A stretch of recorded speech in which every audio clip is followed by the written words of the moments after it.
Karapat-dapat ba sa kataksilan ang walang pag-imbot na pag-aalay? Sa dati kong buhay, pinangunahan ko ang lahat na mamatay para sa mundo para lang isumpa bilang kapalit. Pagkatapos kong muling mabuhay, gusto ko lang mamuhay ng makasarili para sa aking sarili kahit minsan lang. Noon, naghirap ako sa isang lawan ng dugo, pinipilit ang sarili kong i-activate ang huling piraso ng perception magic sa aking katawan, pinipiga ang ilang putol-putol na hininga mula sa aking lalamunan. Kung may iba pang nakaligtas sa larangan ng digmaan na ito, kahit paggalaw o paglikha lang ng ingay ay sapat na. Kumapit ako sa isang huling kislap ng pag-asa at inaasahan, ngunit nakakatakot ang katahimikan sa paligid, walang kahit anong pahiwatig ng tugon. At ako mismo ay malapit ng bumagsak. Ang dakilang emperador na yon na siyang unang sa kasaysayan na nagkaisa sa teritoryo ng mga demonyo, na nagtulak sa sangkatauhan sa bingit ng pagkalipol. Para labanan siya, buong tapang kong pinamunuan ang lahat ng mages ng White Tower, pasan-pasan ang mabigat na misyon na protektahan ang lahat ng nabubuhay. Sinimulan ang mapanganib na paglalakbay na ito laban sa mga demonyo para protektahan ang kinabukasan ng sangkatauhan. Kami ng aking mga kasama ay hindi kailanman umurong kahit isang pulgada, kahit na ang ibig sabihin ito ay masunog ang aming mga kaluluwa. Nang sumugod ang emperador kasama ang mga piling puwersa ng demonyo, buong tapang kaming lumaban hanggang sa maubos ang aming huling bakas ng magical essence. At sa wakas, sa pagkakataong binili ng aking mga kasama gamit ang kanilang mga buhay, pinaslang ko ang emperador. Sa huling sandali ng aking buhay, nakakita ako ng isang dragon. Siya ang huling dragon sa mundo, at siya rin ang tagamasid na nagtala ng kasaysayan. Sabi niya, White Tower Master, mayroon akong maganda at masamang balita para sa'yo. Hiniling ko sa kanya na sabihin muna ang masamang balita. Ang masamang balita ay inatake ng hukbo ng demonyo ang White Tower bilang paghihiganti. Ang Tor ay nawasak. Ang mga libro ng mahika at mga materyales sa pananaliksik ay halos lahat nasunog. Ang magandang balita ay dumating ang hukbo ng hari ng mas maaga kaysa sa inaasahan at nakapagligtas ng ilang nakaligtas. Pagkatapos ay tinanong niya kung pinagsisisihan ko ang pagpili ko ngayon. Nanikip ang lalamunan ko, hindi makapagsalita kahit kalahating pangungusap. Mahinahon siyang nagtanong kung mayroon ba akong huling habilin. Nagmakaawa lang ako sa kanya na alagaan ang aking mga natirang disipulo. Ang dragon ay yumuko ng may paggalang, sinasabing bibisitahin niya sila paminsan-minsan. Natawa ako, sinasabing hindi ko akalain na ang marangal na lahi ng dragon ay yuyuko sa isang hamak na mortal. Prangka niyang sinabi na lubos kong karapat-dapat ang ganitong paggalang. Ang sabihing wala akong pinagsisisihan sa buhay na ito ay kasinungalingan. Maaaring ako ang pinakadakilang salamangkero, ngunit hindi isang mabuting pinuno. Kung bibigyan ng isa pang pagkakataon, kahit na tawaging kontrabida, gusto kong mamuhay ng makasarili na iniisip lamang ang aking sariling mga tao. Dahan-dahang lumulubog ang aking kamalayan sa walang katapusang kadiliman. Sa wakas, naramdaman ko ang dulo ng daliri ng dragon na marahang dumampi sa aking mga matang hindi maisara. Isang bulalakaw ang dumaan sa kalangitan na tila nagdaragdag ng huling talababa sa aking malungkot na buhay. Kalaunan, itinala ng kasaysayan na pinamunuan ng White Tower Master ang kanyang mga salamangkero sa isang labanang patayan laban sa Demon Emperor. Sa halaga ng ganap na pagkawasak ng katawan at kaluluwa, pinaslang niya ang Demon Lord at nagdala ng kapayapaan sa mundo. Ngunit kumalat ang mga tsismis ng mga tao. Malayo sa pagpapasalamat, isinumpa ng mga tao ang mga salamangkero ng White Tower bilang mga bituin ng sakuna na nagdala ng mga demonyo sa mundo. 20 taon ang lumipas, humuni ang hangin sa White Tower. Ang mga dahon ay pumasok sa bintana, dahan-dahang nahulog sa aking katawan. Bigla akong napaupo, natabig ang baso ng tubig na kakaabot lang sa akin. Nanaginip ba ako at natutulog ng walang kalaban-laban? Hindi. Hindi ba't patay na ako sa larangan ng digmaan? Bakit tumitibok pa rin ang puso ko? Malinaw na tinusok at pinunit ng emperador ang puso ko. Anong nangyayari? Bago ko pa maisaayos ang aking mga iniisip at magtanong ng kahit ano, isang malakas na kalabog ang narinig. Diretsong sinipa ng matandang may dilaw na buhok ang pinto at pumasok sa kwarto. Balak niyang lumapit at pagalitan ako ng husto, ngunit mabilis siyang pinigilan ng may asul na buhok sa tabi niya. Pabulong kong tinanong sa sarili kung bakit buhay pa ako. Sumingit si Yellow Hair Elder, sinasabing nakita rin niya itong medyo milagroso. Tinignan ko ang kasuotan ng White Tower sa kanyang katawan, habang inuutusan siyang iulat ng detalyado ang kasalukuyang sitwasyon. At si Yellow Hair Elder ay agad na nagalit, galit na sinisita ako sa pag-uutos sa kanya. Bago pa siya matapos magsalita, ang kanyang palad ay sumugod sa akin na may matinding puwersa. Biglang nanigas ang puso ko, kusang pinakilos ang mahika sa aking katawan upang bumuo ng isang windshield para harangin. Kung naipit ang kanyang pulso sa puwersa ng paggiling ng windshield, mababali ito na parang dayami, ngunit biglang huminto ang kanyang palad. Kakabuo lang ng aking windshield at pagkatapos ay nawala. Lubos akong natigilan. Ano ba itong walang kwentang mahika na ito? Malamig na suminghal si Yellow Hair Elder, sinasabing tila naglagay ako ng malaking sikretong pagsisikap. Hindi niya muna ito ipagkakait sa akin. Pagkaalis ni Yellow Hair Elder, lumingon si Blue Hair at pinagalitan ako sa pagiging baliw. Binaliwala ko ang kanyang tanong, lihim na sinusuri ang aking katawan, mga magic circuit, dami ng mahika, maging ang kadalisayan ng mahika, lahat ay sobrang hina. Anong ginawa nila sa katawan ko? Agad kong tinanong ang kasalukuyang petsa, tahimik na kinakalkula na 10 buwan na akong tulog. Pero si Blue Hair ay mukhang litong-lito, sinasabing 2 araw lang akong walang malay. Iniulat niya ang petsa nang hindi binabanggit ang taon. Kailangan ko pa ring makakuha ng impormasyon mula sa aking mga disipulo, kaya sinabi ko kay Blue Hair na tawagin si Purple Eyes para makipagkita sa akin, o pwede rin si Yellow Eyes o si Red Eyes. Nanlaki ang mga mata ni Blue Hair, nagtatanong kung bakit ko binanggit ang mga traidor, at paano ko raw matatawag ang Tower Master sa kanyang pangalan ng direkta. Sinabi niya na matagal nang iniwan ni Purple Eyes ang White Tower para sa Red Tower. Ninakaw ni Yellow Eyes ang mga high-level na libro ng mahika at tumakas. Pareho silang traidor, at ang Red Eyes na binanggit ko ay ang White Tower Master na ngayon. Bukod dito, ang mga taong binanggit ko ay hindi na mga 5 taong gulang na bata. Tila naintindihan niya, sinasabing tiyak na nagulo ang aking memorya habang walang malay. Hindi ko na napigilan ang aking sarili at nagpumilit na bumangon sa kama.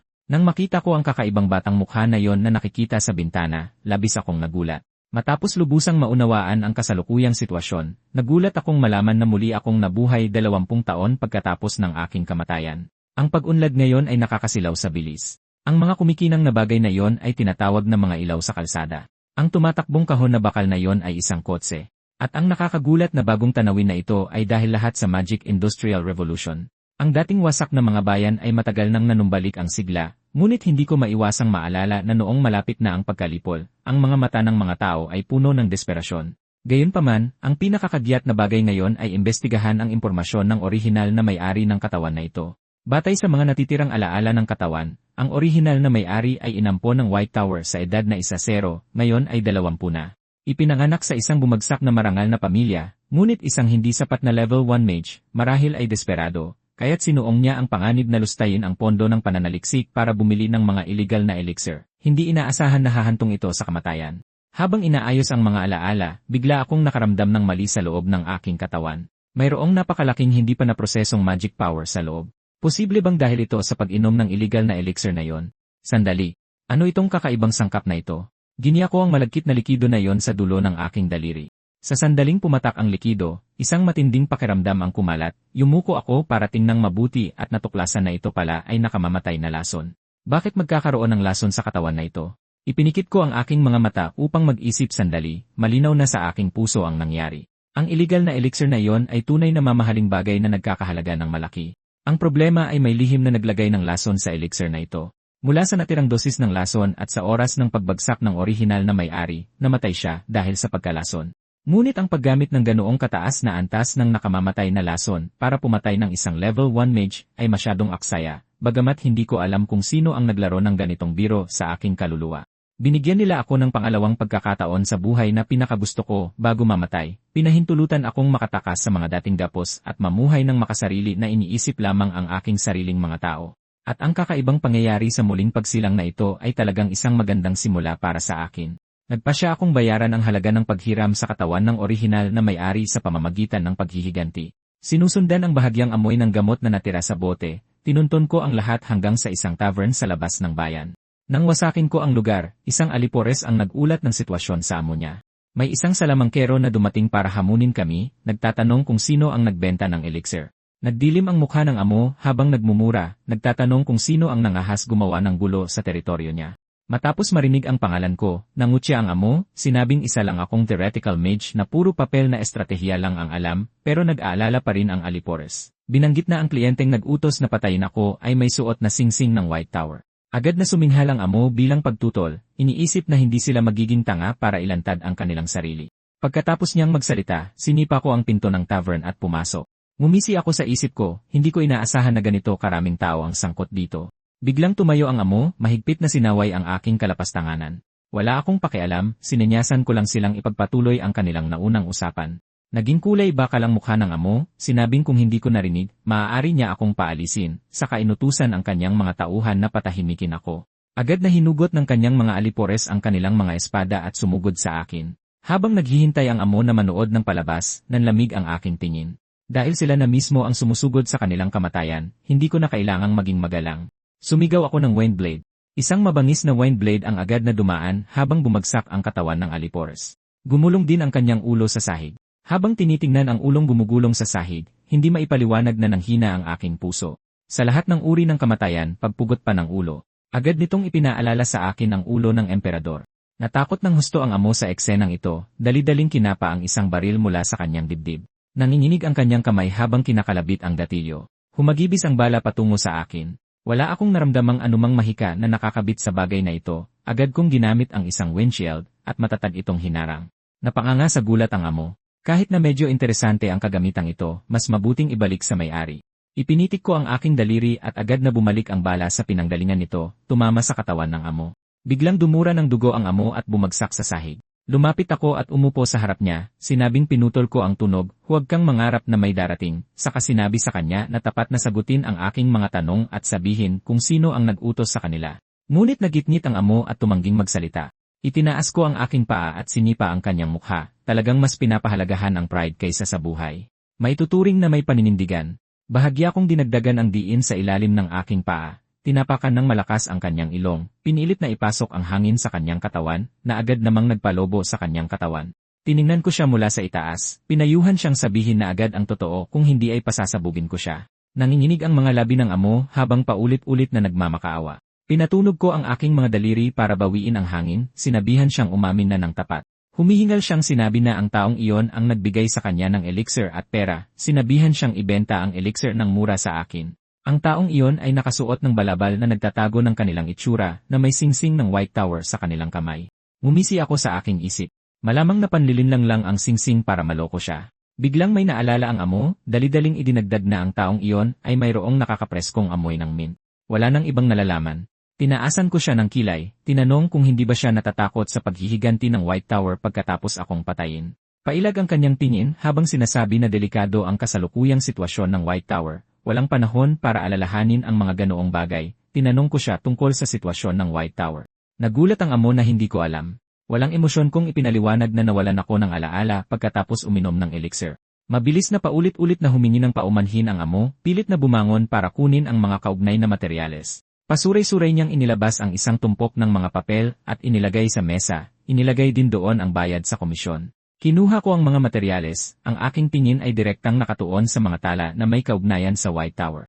Nakasaad sa materyal na pagkatapos ng pagkamatay ng emperador, itinatag ang pambansang holiday na White Night Festival. Binigyan ng emperador ang White Tower ng 30 taon ng tax exemption para gunitain ang mga dakilang salamangkero.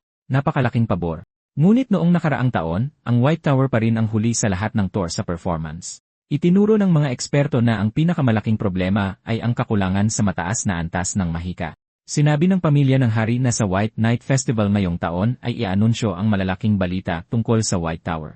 Ipinagtaka ko ang kakulangan ng White Tower sa mataas na antas ng mahika. Noong panahong iyon, para maiwasan ang sitwasyong ito, ipinagkatiwala ko ang lahat ng materyales ng mataas na antas na mahika sa mga pinagkakatiwalaang disipulo. Kailangan ng hiwalay na investigasyon ang bagay na ito. Tinanong ko ang amo tungkol sa kasalukuyang sitwasyon ng 4 na pangunahing tour. Mabilis na sumagot ang amo.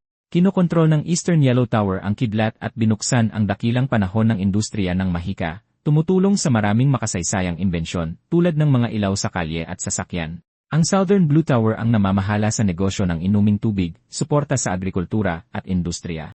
Ang Western Red Tower na matatagpuan sa napakainit na disyerto ay nakikipagtulungan sa militar, minomonopolyo ang mga misyon ng labanan tulad ng pagsupil sa mga mahiwagang hayop. Kumunot ang noo ko habang tinatanong kung ano ang ginagawa ng White Tower ngayon. Tapat na sumagot ang amo, ang White Tower ay namamahala sa mga delivery. Nagreklamo ako kaagad, mga delivery. Anong klaseng kalokohang negosyo ito? Mabilis na ipinaliwanag ng amo na ang mga delivery worker o windrunner ng White Tower ay maaaring lumipad sa himpapawid. Mabilis at ligtas ang mga delivery. Tumingin ako na parang natulala. Windrunners. Isang katawa-tawang titulo. Talagang nakakahiya. Napasigaw ako na noong nakaraan, ang mga salamangkero ng White Tower ay lumilipad sa kalangitan, nagpapatawag ng hangin at ulan sa mga larangan ng digmaan. Ang malaya at matapang na itsurang iyon ay dating ikinumpara sa mga agila ng mundo. Sinong tanga ang gumawa ng ganitong katawa-tawang negosyo? Maingat na sinabi ng amo, di umano'y ang kasalukuyang master ng White Tower. Nanlumo ako. Iyon ang anak ko. Walang magawa, nagpatuloy akong nagtanong kung ano ang negosyo ng inuming tubig at suporta sa agrikultura. Paano naging negosyo ng Blue Tower ang negosyo ng potion? Sumagot ang amo na ang Blue Tower ang nangunguna sa merkado ng potion, halos minomonopolyo ang buong merkado. Tungkol naman sa negosyo ng inuming tubig at agrikultura, nagbebenta sila ng malinis na tubig sa mataas na presyo at tumutulong sa pag-ulan sa mga lugar na may tagtuyot. Tumingin akong naguguluhan. Ano? Kailangang bayaran ang malinis na tubig? Ngumiti ang amo, sinabing kamakailan lang ay iyon lang ang iniinom ng mayayaman. Sa madaling salita, ang kita ng negosyo ng White Tower ay malayo sa ibang mga tour. Ang White Night Festival ang huling pagkakataon nito para patunayan ang performance, wala pang 7 buwan bago ang pista. Biglang hinawakan ng amo ang kanyang dibdib, nanginginig ng walang tigil. Nakakalap ako ng sapat na impormasyon. Dapat ko ba siyang iligtas? Siksik ang talaan ng mga naipong masasamang gawa tulad ng panununog, karahasan, iligal na pagpapautang, panginikil, at pagpatay para sa pera. Isang basura na ang mga kamay ay nabahiran ng maruruming gawain. Gusto pa rin niyang iligtas ko siya. Ang ganitong klasing basura, malilinis lang kapag patay na. Iniwan ang mga salitang sa susunod na buhay, maging isang maayos na tao. Tumalikod ako at umalis nang hindi lumilingon. Ang White Tower sa madaling araw ay may malamig na hangin. Itinulak kong buksan ang pinto ng aking silid, medyo hindi matatag ang aking mga hakbang. Hindi ko maiwasang magreklamo. Anong klaseng sirang katawan to na nanghihina pagkatapos lang gumamit ng basic magic ng ilang beses? Sa kasalukuyang estado ko, hindi ko ba magagamit ang mahikang iyon? Ang natatanging mahika na gumawa sa akin bilang pinakadakilang salamangkero sa kasaysayan ng tao, ang Wind Archive. Sinubukan kong pag-isahin ang mahika, pero kumalat agad ito ng tuluyan sa sandaling ito'y mag-ipon. Kailangan ko pang mas maunawaan ang kondisyon ng katawang ito. Habang nag-scan ng mahika, maaari na ring maghanap ng mas maraming impormasyon. Kinuha ko ang isang record book sa mesa, binuklat ang mga tala tungkol sa orihinal na may-ari. Ang orihinal na may-ari ay tagapagmana ng pamilya ng isang earl, ang tanging nakaligtas sa sunog sa mansyon. Dati siyang henyo na tinitingala ng buong bansa. Lahat ng tour at paksyon ay nag-agawan para makuha siya. Bukod pa rito, habang nag-aaral sa Empire Magic Academy, nakakuha siya ng perpektong marka sa lahat ng written tests sa loob ng 6 na magkakasunod na taon. Ang mga papel na inilathala niya ng mag-isa ay nagpakita ng pambihirang talento ng walang pag-aalinlangan. Habang binabasa ito, nagtaka ako, paano ang isang henyo ay level 1 pa rin sa edad na 20?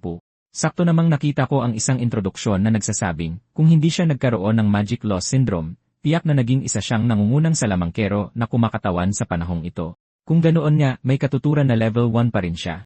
Kahit na mas naintindihan niya ang mahika kaysa kaninuman, hindi niya talaga ito magamit. Sakto namang natapos ang scan. Inabot ko para kumpirmahin ang mga resulta. Matapos maingat na suriin ang sitwasyon, biglang nanliit ang aking mga balintataw. Hindi ito Magic Loss Syndrome. Malinaw na mayroong lihim na sumabotahe sa kanya na ibinuhol ang kanyang mga body circuit. Ang Magic Loss Syndrome, gaya ng ipinahihiwatig ng pangalan, ay isang matigas na sakit na humahadlang sa normal na sirkulasyon at pag-ipon ng mahika. Karaniwang nakabubuo ang mga salamangkero ng magic circuits sa kanilang 20 body circuits, kung saan ang level ay natutukoy sa bilang ng nabuong magic circuits. Ngunit kapag nagkaroon ng sakit na ito, lahat ng pangunahing kondisyong ito ay nawawalan ng bisa. Kahit nagugulin ang buong buhay sa pagsasanay, mahirap malampasan ang level 3. Ngunit iba ang sitwasyon ng orihinal na may-ari. Ang kanyang mga body circuit ay hindi natural na nagkabuhol-buhol. May sadyang nagbuhol sa mga ito ng mahigpit. Kung totoong henyo ang batang ito, dapat ay matagal na niyang nalaman na wala siyang Magic Loss Syndrome. Tumayo ako at lumakad sa estante ng libro para maghanap. Kung nag-iwan siya ng diary, baka makahanap ako ng mga palatandaan. Ayon sa naunang pahayag ni Blue Hare, ang orihinal na may-ari ay karaniwang nalululong sa alak at babae na namumuhay ng tuliro. Pero paano kung lahat ng ito ay sinadya niyang artehin? Alam niyang may nagkulong sa kanyang mga circuit at gusto pang kunin ang kanyang buhay, kaya sinadya niyang maging pabaya. Sa ganitong paraan, may katuturan na nahulog siya sa tukso ng illegal na elixir. Dahil walang mapagkatiwalaan, gusto niyang tanggalin ang mga kadena ng mag-isa. Ibinaba ko ang isang tumpok ng mga librong iniwan ng orihinal na may-ari mula sa estante, at ikinalat ang lahat sa mesa. Habang naghahanap, isang libro ang nakakuha ng aking pansin, na may pamagat na Reinterpreting Basic Magic. Basta ko na lang binuklat ang ilang pahina, at lalong lumakas ang gulat sa aking puso. Mula sa mga depekto ng Wind Blades hanggang sa mga bentahe ng Defensive Magic Wind Evasion, at kung paano humusay sa mga praktikal na pamamaraan, lahat ay sinuri ng lubusan. Ang pinahusay na windshield na iminungkahi ng orihinal na may-ari ay halos katulad ng isang konsepto ng mahika na isinulat ko noon. Ngunit sa mga pangunahing konsepto at saligang prinsipyo, mayroon itong mahahalagang pagkakaiba mula sa mga tradisyonal na purong depensibong windshield. Hindi ko maiwasang mapabuntong hininga sa loob-loob, malinaw na hindi niya direktang magamit ang mahika, pero gayunpaman ay ginaya at sinubukan niya ang napakaraming bagay sa kanyang isipan. Para saliksikin ang basic magic ng ganito kalalim, tunay ngang karapat-dapat sa reputasyon ang talento ng batang ito. Bukod pa rito, sa librong ito pa lang, ramdam ko na ang dedikasyon at pagsisikap ng orihinal na may-ari sa mahika. Nang buklatin ko hanggang sa dulo at makita ang maliit na teksto sa konklusyon ng libro, nalaman ko ang katotohanan. Lumalabas na matagal nang alam ng orihinal na may-ari ang kondisyon ng kanyang katawan. Ngunit kahit nakikita ang lahat, tanging tahimik niyang tiniis ang pagdurusa at kawalan ng pag-asa ng mag-isa. Dahan-dahan akong tumayo, mahirap pakalmahin ang damdamin, maliit na salamangkero na hindi sumuko sa kanyang malupit na tadhana, tinatahak ang mahabang malungkot na daan. Isinusumpa ko sa pangalan ng ika-17 Master ng White Tower. Ang mga kadena na hindi mo natanggal ay tatanggalin ko para sa iyo, at ang mga hamak na malupit na pumutol sa iyong mga pakpak, pagbabayarin ko sila sa kanilang mga kasalanan. Sa di malamang pagkakataon, nakatulog na pala ako. Sa aking panaginip, naglakad ako sa pamilyar na hardin ng White Tower. Isang pamilyar na boses ng bata ang biglang umabot sa aking mga tainga. Agad na lumitaw sa aking mga mata ang eksena mula sa nakaraan. 3 bata ang nagtipon sa paligid ko. Kumunot ang noo ko. Umaatake na naman ang sumpang panaginip na yon. Ang hamak na pamamaraan ng Nightmare Baron ng Demon Realm na nagpapagulo sa akin ng mga alaala ng nakaraan tuwing natutulog ako. Akala ko ang muling pagsilang sa bagong katawan na ito ay makakataka sa pagpapahirap ng sumpang ito. Mukhang walang kinalaman ang sumpang ito sa katawan, matagal na itong malalim na nakatatak sa aking kaluluwa. Pero sa kabutihang palad, ang mga eksena ng aking mga disipulo na lumalabas sa panaginip ay hindi na baluktot at nasira. Iyon ay noong tinuruan ko sila tungkol sa sistema ng kapangyarihan ng mahika. Ngumiti ako at sinabi na ang mahika ay nahahati sa 4 na uri, enhancement, speed, harmony, at special. Agad na nagtanong si Purple Eyes kung ang White Tower ba ay nagtataguyod ng harmony system. Sumagot ako nang dahil ito ang pinakaangkop sa wind magic. Itinagilid ni Red Eyes ang kanyang ulo at nagtanong kung ang bawat tower ay may gusto sa iba't ibang sistema. Matyaga kong ipinaliwanag na ang bawat tower ay may iba't ibang katangian. Ang Yellow Tower ay speed system. Ang Red Tower ay enhancement system. Ang Blue Tower at White Tower ay mga kinatawan ng harmony system. Itinaas ni Yellow Eyes ang kanyang kamay at sinabing gusto niya ng speed system. Dahan-dahan kong sinabi sa kanya na ang kapangyarihan ng mahika ay likas at hindi maaaring piliin. Ako, sa panaginip ay yumuko, gumuhit ng simpleng formula sa lupa, at pinasubukan sa bawat isa na alamin ang kanilang mga katangian. Masunuring ipinikit ni Red Eyes ang kanyang mga mata, nanginginig ng bahagya ang kanyang maliit na kamay habang sumusubo. Pinagmasdan ko ang banayad na mahika na lumulutang sa paligid niya, ngumiti para sabihin sa kanya na siya ay harmony system. Agad na masayang sinabi ni Red Eyes na kapareho niya si Master.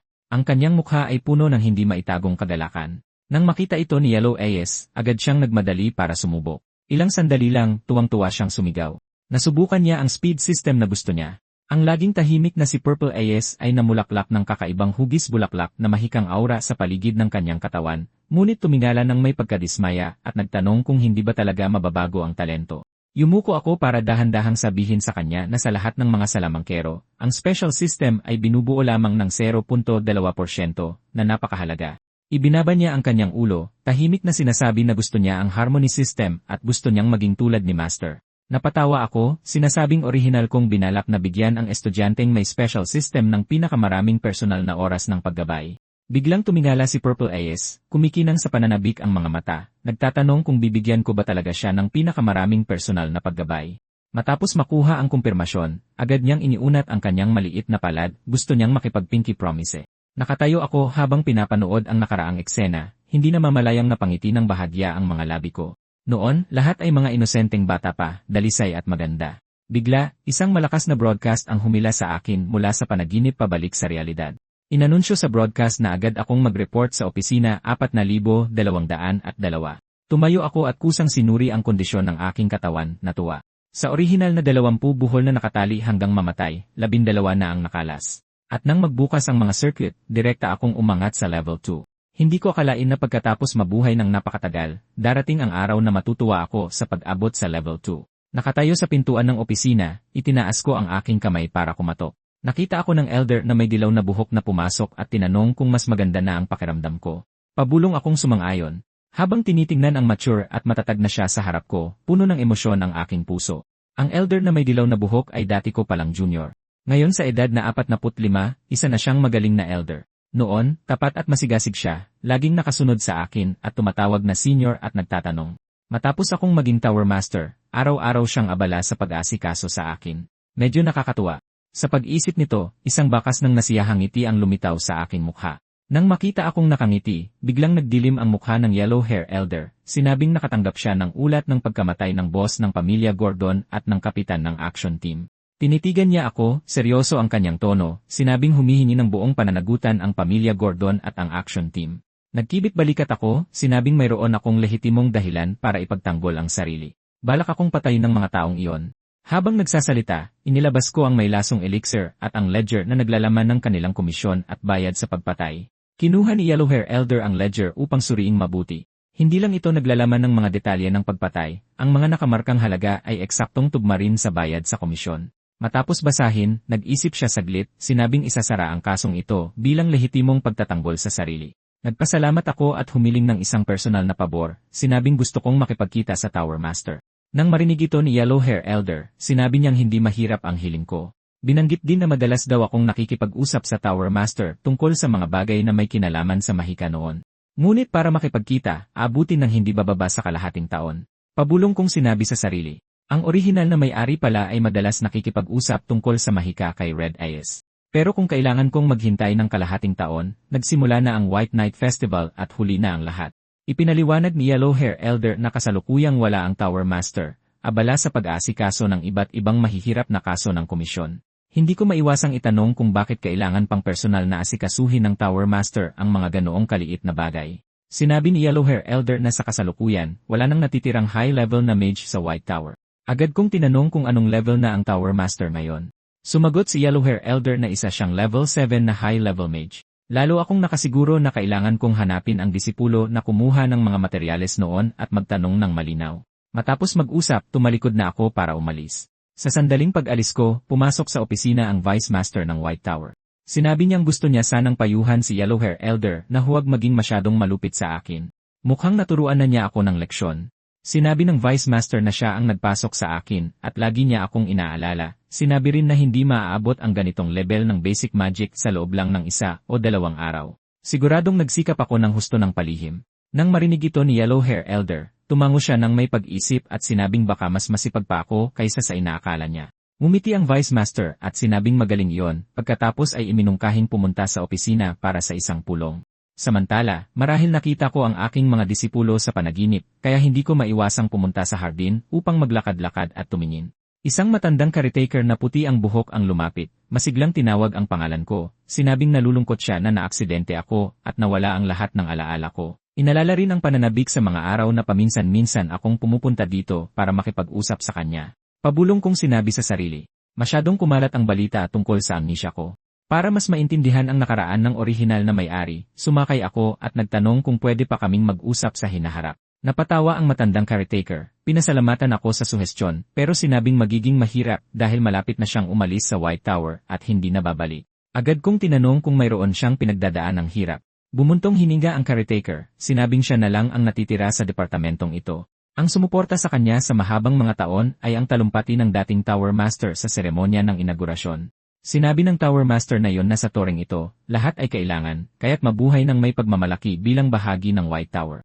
Sinabi niyang marahil ay katawa-tawa pakinggan, ngunit mula sa sandaling iyon, tunay niyang naramdaman na bahagi siya ng White Tower at nagsikap hanggang ngayon. Seryoso kong sinabi sa kanya na hindi ito katawa-tawa. Iyon talaga ang iniisip ko. Namula ang mga mata ng matandang caretaker habang nagpapasalamat, ngunit iniba ang usapan at sinabing nagpasya siyang magbitiw. Sabi ng caretaker, dapat ko raw malaman na napakahirap ng sitwasyon ng White Tower ngayon. Lalo na sa paggawa ng facility management work, mas malalim niyang nararamdaman na mas malala ang sitwasyong pinansyal ng TOR kaysa dati. At sa susunod na buwan, aabot na sa 40 taon ang kanyang panunungkulan dito. Naalala ko na ang mga nag-alay ng 40 taon sa TOR ay makakakuha ng sapat na pera para makabili ng bahay sa isang malaking lungsod. Mapait na ngumiti ang caretaker at sinabing hindi kayang maglabas ng ganoong kalaking pera ng kasalukuyang White Tower. Upang makalikom ng ganoong halaga, sino ang nakakaalam kung gaano karaming tao ang kailangang isugal ang kanilang buhay sa pagtanggap ng mga mapanganib na komisyon? Sa pag-isip nito, hindi talaga siya mapakali sa pagtanggap ng perang iyon. Sa kabila ng lahat, matagal ng pangalawang tahanan niya ang White Tower. Halo-halo ang nararamdaman ko. Hindi ko akalain na bumagsak na ng ganito ang White Tower. Dati, akala ko nakakababa ng tingin ang ginagawang mga kakaibang trabaho ng Blue Tower. Pero sino ako para maliitin ang pagsisikap na iyon? Kahit papaano, kumita sila ng malaki at tinatamasa ang pinakadakilang ginintuang panahon sa kasaysayan. Samantalang ako, wala akong iniwan, ni hindi ko man lang mabayaran ng bonus ang mga taong nag-ambag ng 40 taon sa TOR. Biglang hinawakan ng matandang caretaker ang kamay ko, nagtatanong kung bakit sobrang higpit ng kamao ko na dumudugo na. Huminga ako ng malalim, pilit na pinipigilan ang bumubulwak na guilt sa loob ko, at tinanong kung kailan siya balak umalis. Kumuha ang matandang caretaker ng first aid kit at maingat na binendahan ang aking sugat, sinabing balak niyang umalis sa loob ng 2 linggo. Sinabi ko sa kanya na hindi na niya kailangang umalis. Mayroon akong paraan para solusyonan ang problema sa bonus. Hiniling ko sa kanya na hintayin ako. Pagbalik sa aking kwarto, umupo ako sa desk at pinag-isipan ang mga tiyak na posibleng paraan. Sa ngayon, ang pag-iisip ng pananaliksik, lektura, pagtanggap ng mga komisyon, ang pagkuha ng pera mula rito ay masyadong matagal. Sa kasalukuyan kong estado bilang level 2 na mage, napakahirap isagawa ang mga yon. Ang tanging paraan para mabilis na makamit ang layunin ay ang negosyo ng potion. Nagbasa ako ng isang artikulo sa balita at matapos matalas na masagap ang pagkakataon sa negosyo, agad akong nagtungo sa opisina ng Vice Dean. Sa oras na ito, nagpupulong ang 2 elder at ang Vice Dean, pinag-uusapan ang dati kong paglustay ng pondo ng publiko. Iminungkahi ng Finance Elder ang mabigat na parusa. Iminungkahi naman Yellow Hair Elder ang maluwag na pagtrato. Sumagot ang Finance Elder na ang maliit na pagnanakaw ay hahantong sa malaking pagnanakaw. Nagbiro si Yellow Hair Elder na napakahirap ng White Tower. Ikinagalit ito ng Finance Elder na agad na hinampas ang mesa at sinabing dapat akong ikulong sa seclusion cave upang magmuni-muni. Tumutol si Yellow Hair Elder, sinabing walang magiging resulta ang pagkulong sa isang level 1 na baguhan. Mabilis ding sumang-ayon ang Vice Master, sinabing masyadong mabigat ang parusang pag-isa. Iminungkahi niya na sa halip ay magpataw ng tripleng kabayaran para sa pribadong paglustay ng pondo sa pananaliksik, nagpapakita ng parusa habang nananatiling makatwiran. Bumuntong hininga ng malalim ang Finance Elder, sinabing masyadong magaan ang parusa ng Vice Master. Pero sa pag-iisip ulit, lugi na ang White Tower. Anong karapatan nating humingi ng mataas na kabayaran mula sa mga mage? Bukod pa rito, kalahati ng mga pasilidad ay nakatiwangwang at halos walang pinagkukunan ng kita. Kahit na ibenta lahat ng kagamitan sa mga silid paggawaan ng potion, halos hindi makakalikom ng sapat para sa 3 buwang gastusin. Agad na mahigpit na tumutol ang Vice Master, sinabing hindi natin dapat ibenta ang mga kagamitan para sa pera. Seryoso ang kanyang tono, sinabing dito nagtitipon ang mga mage para mamukadkad ang mga bagong katotohanan. Hindi natin pwedeng ibenta ang kinabukasan ng White Tower para lang mapunan ang ating mga tiyan ngayon. Kinutya ng Finance Elder kung anong kinabukasan pa, 20 taon nang naghihintay. Nang makita ito ni Yellow Hair Elder, mahigpit niyang pinatigil ang kanyang negatibong pananalita. Ngunit sumagot ang Finance Elder na kahit may isang walang kapantay na henyo na makapagliligtas sa Tor, hindi pa rin nila pipiliin ang bumabagsak na White Tower sa huli. Pinayuhan niya si Yellow Hair Elder at ang Vice Master na harapin ang katotohanan at iwanan ang mga ilusyong iyon. Ang tamang pag-isipan kung paano kumita ng pera para mabuhay ang prioridad. Sakto namang kumatok ako sa pinto. Matapos makuha ang pahintulot ng Vice Master, binuksan ko ang pinto at binati ang lahat. Unang nagsalita ang Vice Master, tinanong kung ano ang kailangan ko sa pagpasok sa oras na ito. Sinabi kong mayroon akong panukala at gusto kong ipaubaya sa akin ang responsibilidad para sa isang negosyo. Agad na nangutya ang Finance Elder, sinabing nakakatawa ako. Nakalimutan ko na ba nakalulustay ko lang ng pondo para sa pananaliksik ilang araw lang ang nakalipas, pero nangangahas akong sabihin na gusto kong magnegosyo. Hindi ko pinansin ang tanong niya, sinabing para maibalik ang alaala ko, nagbasa ako ng mga lumang dyaryo at nalaman kong nagkaroon ng malubhang trangkaso sa teritoryo ng BIN at nag-issue sila ng lockdown order. Sinabi ng Vice Master na nakita rin niya ang balitang ito. Kung totoo ang sitwasyon, magiging malala ito. Ang dahilan kung bakit ito mahirap ay dahil ang trangkasong ito ay kasalukuyang walang epektibong gamot.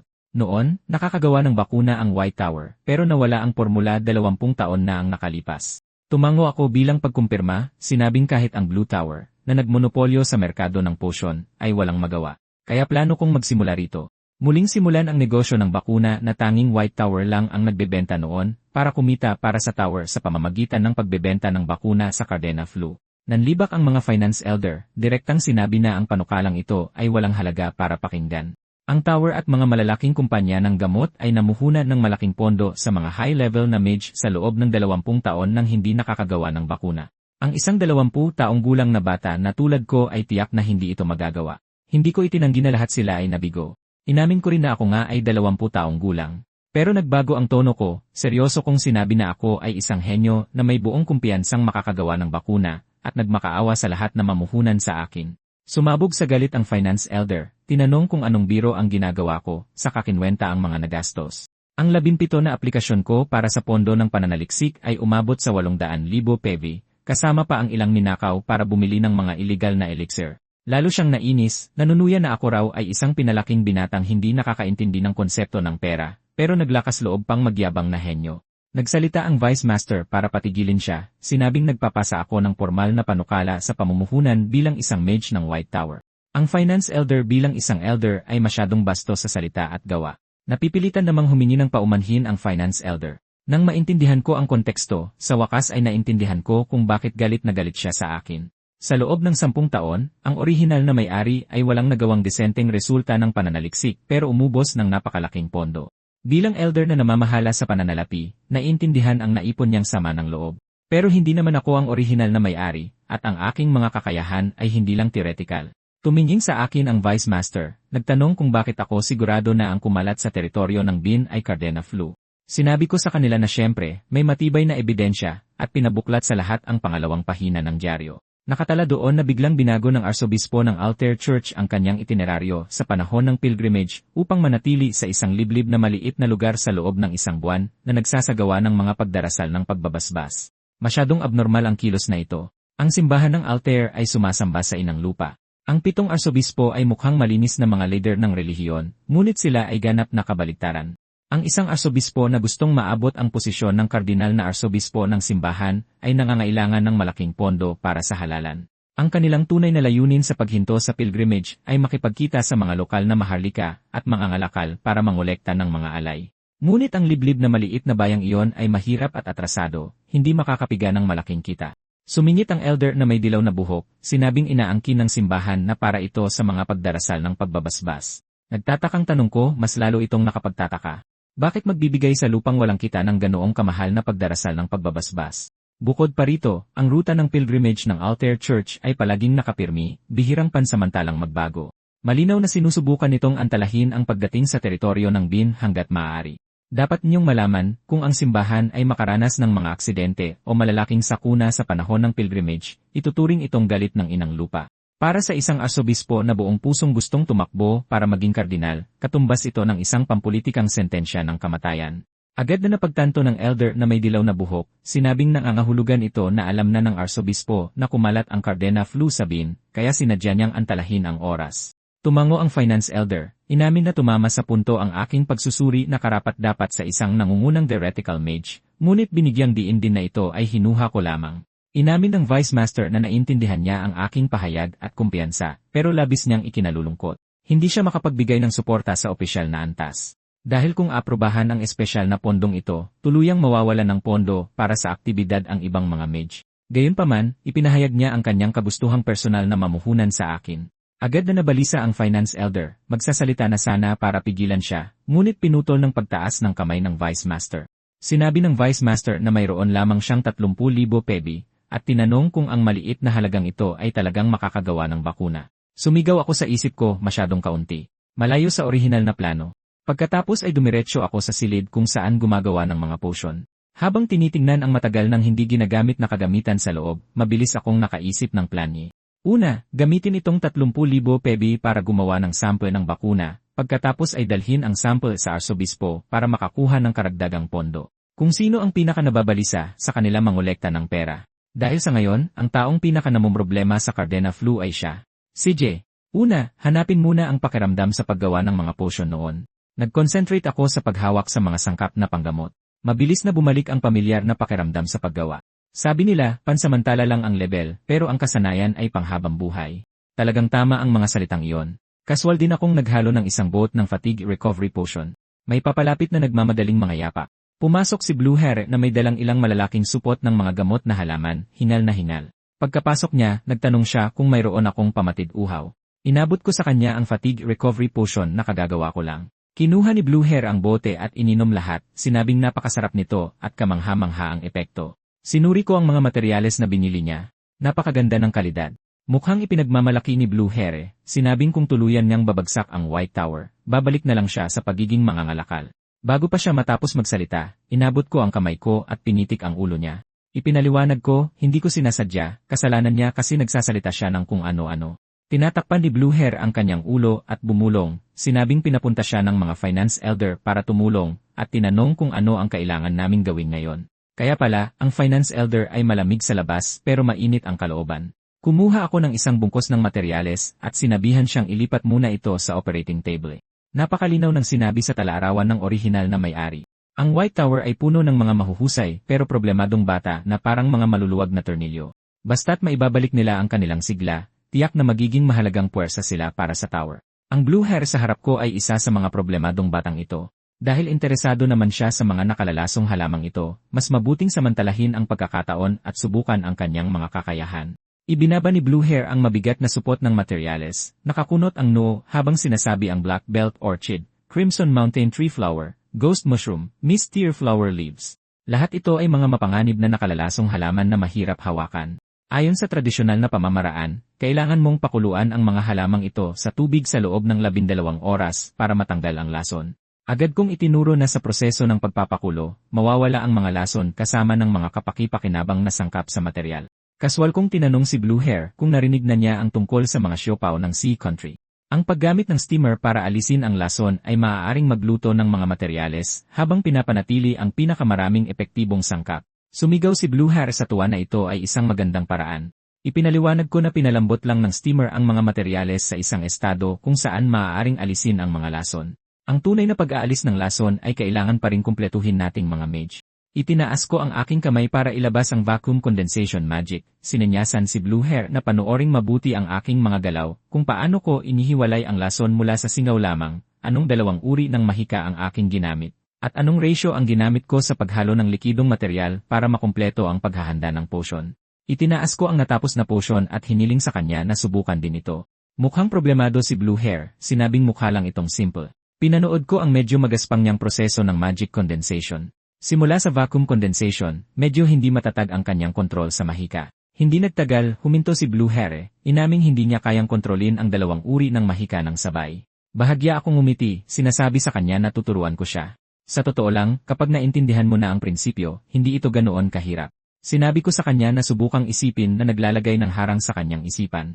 Gamitin ang Magic Eye sa kaliwa, Magic Eye sa kanan. Nag-aalangang ipinikit ni Blue Hair ang kanyang mga mata at sinubukan ang paraang inilarawan ko. Ilang sandali lang, dalawang magkaibang kapangyarihan ng mahika ang matatag na lumitaw sa harap niya. Tumango ako at binati siya sa pagkaunawa sa dual casting.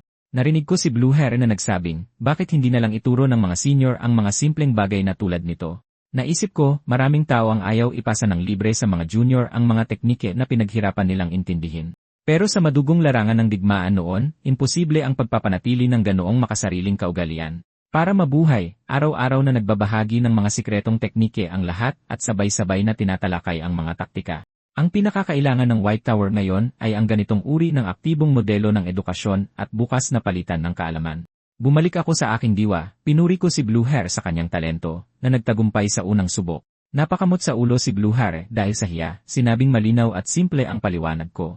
Itinuro ko ang mga materyales na nakatambak sa sulok, sinasabihan siyang magpatuloy. Nakangiti rin akong nagmungkahi na gumamit ng malaking steamer para sabay-sabay na i-steam ang lahat. Malaki ang itataas ng kahusayan. Pagkalipas ng ilang oras, nagreklamo si Blue Hair na halos pagod na siya. Seryoso kong binibilang ang mga bote ng potion na maayos na nakahanay sa mesa. Sakto namang pumasok ng nagmamadali si Yellow Hair Elder, sinasabing may malaking nangyari. Nakikipagpulong na ang Blue Tower at ang kumpanya ng gamot sa Arsobispo. Mukhang nag-aalala si Yellow Hair Elder. Takot na baka mauna silang pumirma ng kontrata para sa gamot sa Arsobispo. Agad na nataranta si Blue Hair, sumisigaw na magiging walang silbi ang lahat ng ginawa nating gamot. Bumuntong hininga si Yellow Hair Elder, tinapik ang balikat ni Blue Hair para pagaanin ang loob niya. Pero umiling ako, determinado ang aking tingin habang sinasabing hindi pa ito tapos. Ang Cardena flu ay inuri bilang isang class E na mapanganib na sakuna. At dahil doon, may isa pang paraan na sulit subukan. Lumipat ang eksena sa isang marangyang mansyon. Nakaupo ang arsobispo sa pangunahing upuan, taimtim na sinenyasan ang mga katulong na papasukin ang mga bisita. Magkatabing pumasok ang tauhan ng Blue Tower, at ang direktor ng kumpanya ng gamot, magalang na binati ang arsobispo. Matapos silang paupuin ng katulong, umalis na ito. Dumiretso sa punto ang arsobispo, tinanong ang progreso sa paggawa ng gamot sa trangkaso. Buong kumpiyansang sinabi ng tauhan ng Blue Tower na maayos ang takbo nito. Nagpakita ng kasiyahan ang mukha ng arsobispo, tinanong kung kailan ito matatapos. Idinagdag ng tauhan ng Blue Tower na matapos makapasa sa mga eksperimento at makakuha ng pag-apruba mula sa Empire Food and Drug Administration, maaari na silang mag-mass produce. Ngunit ang mga clinical trial ay hindi matatapos sa loob ng 1 o 2 araw. Bahagyang nagbago ang ekspresyon ng arsobispo, sinabing wala siyang ganoong karaming oras para maghintay. Mabilis na nangako ang tauhan ng Blue Tower na tatapusin ang lahat ng proseso ng pag-apruba sa lalong madaling panahon. Sakto namang kumatok muli ang katulong, sinasabing may isa pang bisitang humihiling ng pakikipagkita. Kumunot ang noo ng arsobispo, tinanong kung bakit walang nag-ulat na may isa pang bisita. Nagkatinginan ng may pagkalito ang tauhan ng Blue Tower at ang direktor. Diretso kong itinulak ang pinto, tumango sa lahat ng naroroon bilang pagbati, saka maikling ipinakilala ang sarili. Sinabing dumating ako para ipaalam sa lahat ang isang mahalagang magandang balita. Napatigil ang arsobispo, tinanong kung anong magandang balita ang dala ng White Tower. Sinabi kong naparito ako para magbenta ng gamot para sa Cardena flu. Ngumiti ang arsobispo, sinabing nagkataon lang ang tiyempo. Nagbiro rin siya na hindi pa handa ang Blue Tower para sa kasunduan. Agad akong sumagot na handa na ang White Tower para sa kasunduan ngayon din. Biglang tumayo ang tauhan ng Blue Tower, mariing pinabulaanan na walang pondo o teknolohiya ang White Tower para gumawa ng gamot sa trangkaso. Tumingin sa akin ang arsobispo, mapanuri ang tono, tinanong kung dala ko ba talaga ang gamot. Inilabas ko ang isang kahon na gawa sa kahoy mula sa aking dibdib at inilagay sa mesa, sinabing ito ay isang sample ng gamot. Basta't makumpleto natin ang kasunduan, daan-daang libong dosis ang maaaring ihanda sa loob ng isang linggo. Nabalisa ang tauhan ng Blue Tower, bumaling para tanungin kung ang gamot na ito ay nakakuha na ng sertipikasyon ng pag-apruba mula sa Empire Food and Drug Administration. Tapat akong sumagot ng hindi. Tila nakahanap siya ng butas, sinabihan ang arsobispo na huwag maniwala sa aking kalokohan. Ipinagmayabang na ang Blue Tower ay may mahabang kasaysayan at nakikipagtulungan sa mga nangungunang kumpanya ng gamot kaya't makakagawa sila ng mahuhusay na potion. Ngumisi ako na nangahas ang Blue Tower na angkinin ang mahabang kasaysayan sa harap ng White Tower. Napakawalang hiya. Nagdilim ang mukha ng tauhan ng Blue Tower, mahigpit na sinabihan akong bawiin ang mga salitang iyon. Tinanong ko siya pabalik, hindi ba't ang unang tour sa kasaysayan ng kontinente ay ang White Tower? Suminghal siya ng may pang-aalipusta, sinabing 5 taon lang naman kaming nauna sa Blue Tower pero nagyayabang pa. Biglang lumamig ang tono ko, sinabi sa kanya na ang maikling 5 taon na iyon ay mga taas na hindi kailanman maaabot ng mga henerasyon ng mga master ng Blue Tower kahit gugulin pa ang buong buhay nila. Isang bangi na hindi nila kailanman matatawid kahit pagkatapos ng libo-libo o milyon-milyong taon. Iyon ay hindi mapapalitang naipon na kasaysayan. Mukha pa ring mapanghamak ang mga tauhan ng Blue Tower. Tinanong ko siya pabalik. Nakalimutan na ba niya na 20 taon na ang nakalipas, minonopolyo ng White Tower ang merkado ng potion. Sinabi ng tauhan ng Blue Tower sa napapahiyang galit, bakit pa binabanggit ang mga nakaraang pangyayari na wala nang nakakaalala. Nang marinig ito, isang nakakagulat na presyon ng mahika ang biglang lumabas mula sa aking katawan na nagpatigil sa tibok ng puso ng lahat ng naroroon. Naisip kong tama na ang tiyempo, at tama nga, pumasok sa silid ang katulong na may hawak na telepono. Yumuko ang katulong na humihingi ng paumanhin, iniulat na nakatanggap ng mahalagang tawag ang arsobispo. Pagkatapos sumagot ng arsobispo, agad na narinig ang tuwang-tuwang boses ng pasasalamat ni Lord Bean. Napatigil ang arsobispo, tinanong kung para saan siya pinasasalamatan. Sinabi ni Lord Bean na pinasasalamatan niya ang arsobispo sa pagpapadala ng gamot para sa Cardena flu. Sinabi rin na isang elder ng White Tower ang nagsabing ito ay lihim na inihanda ng arsobispo at ng White Tower at dapat pasalamatan ang kabutihang loob ng arsobispo. Tuwang-tuwa niyang sinabi na ang mga pasyenteng nakatanggap ng gamot ay himalang gumaling sa loob lamang ng ilang oras. Naintindihan ng arsobispo sa kanyang puso, nagpakita ng ngiti ang kanyang mukha, tinanong kung may mga side effect. Sumagot si Lord Beans na wala naman, tinanong kung kailan nila matatanggap ang pangalawang batch ng gamot.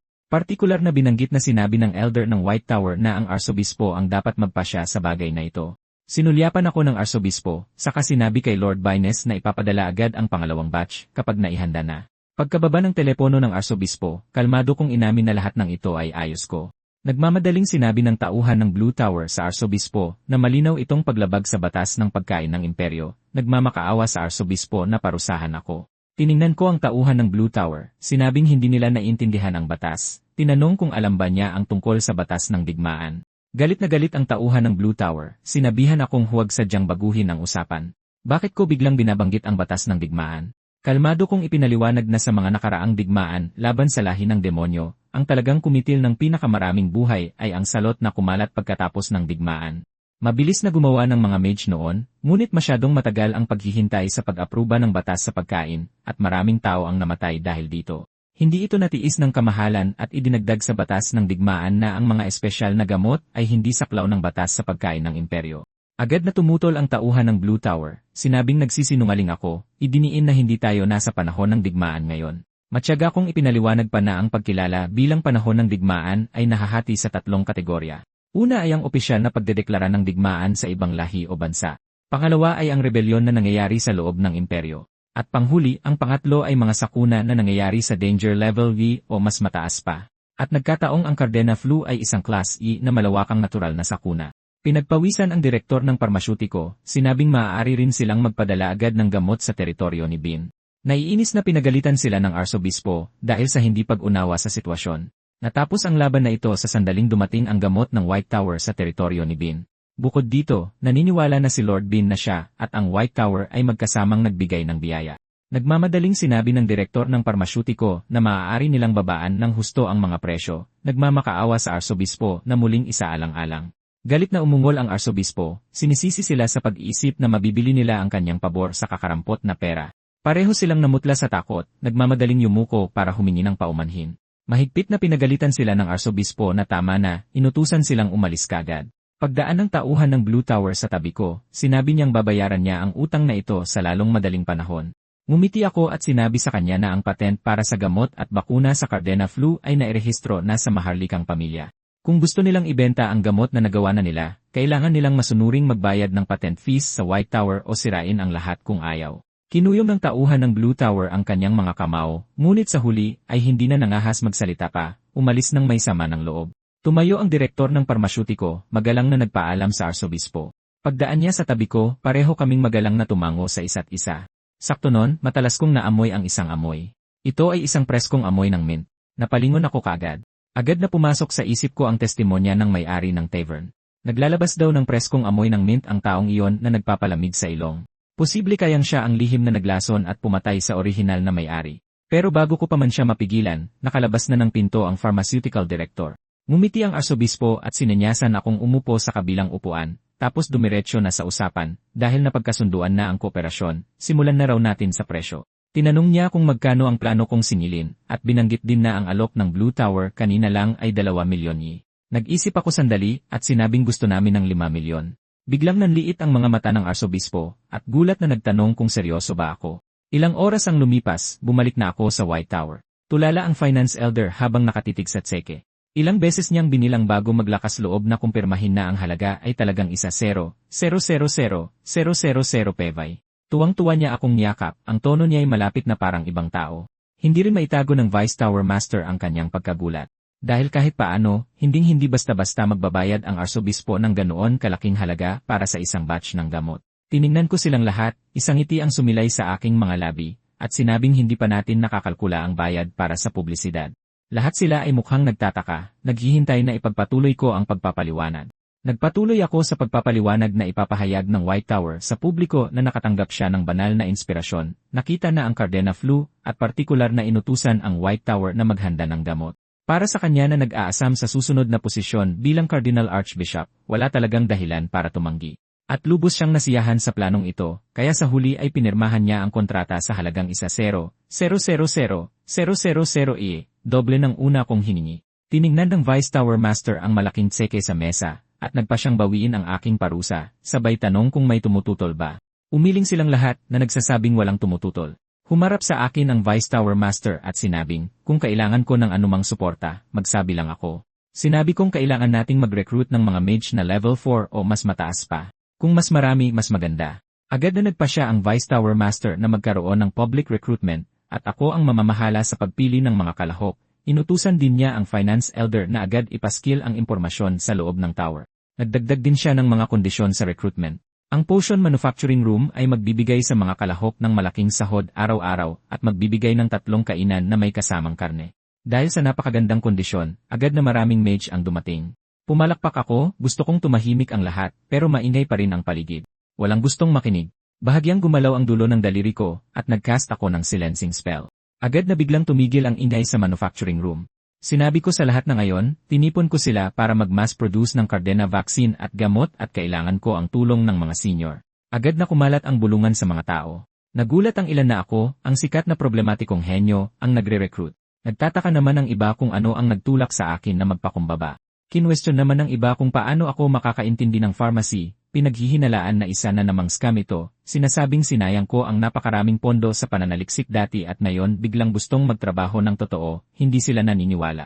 Lumingon ako kay Blue Hair sa tabi ko, at mahinang nagtanong kung mukhang galit na galit ba sa akin ang mga taong iyon. Napakamot ng ulo si Blue Hair at tapat na sinabi, dati kasi mayabang ka at nakakainis, sinasayang ang budget ng tower sa research nang walang magandang resulta, at umiinom lang buong araw. Kahit na mukhang nagsisikap ka ng palihim, nakatatak na sa isip ng lahat ang impresyon sayo.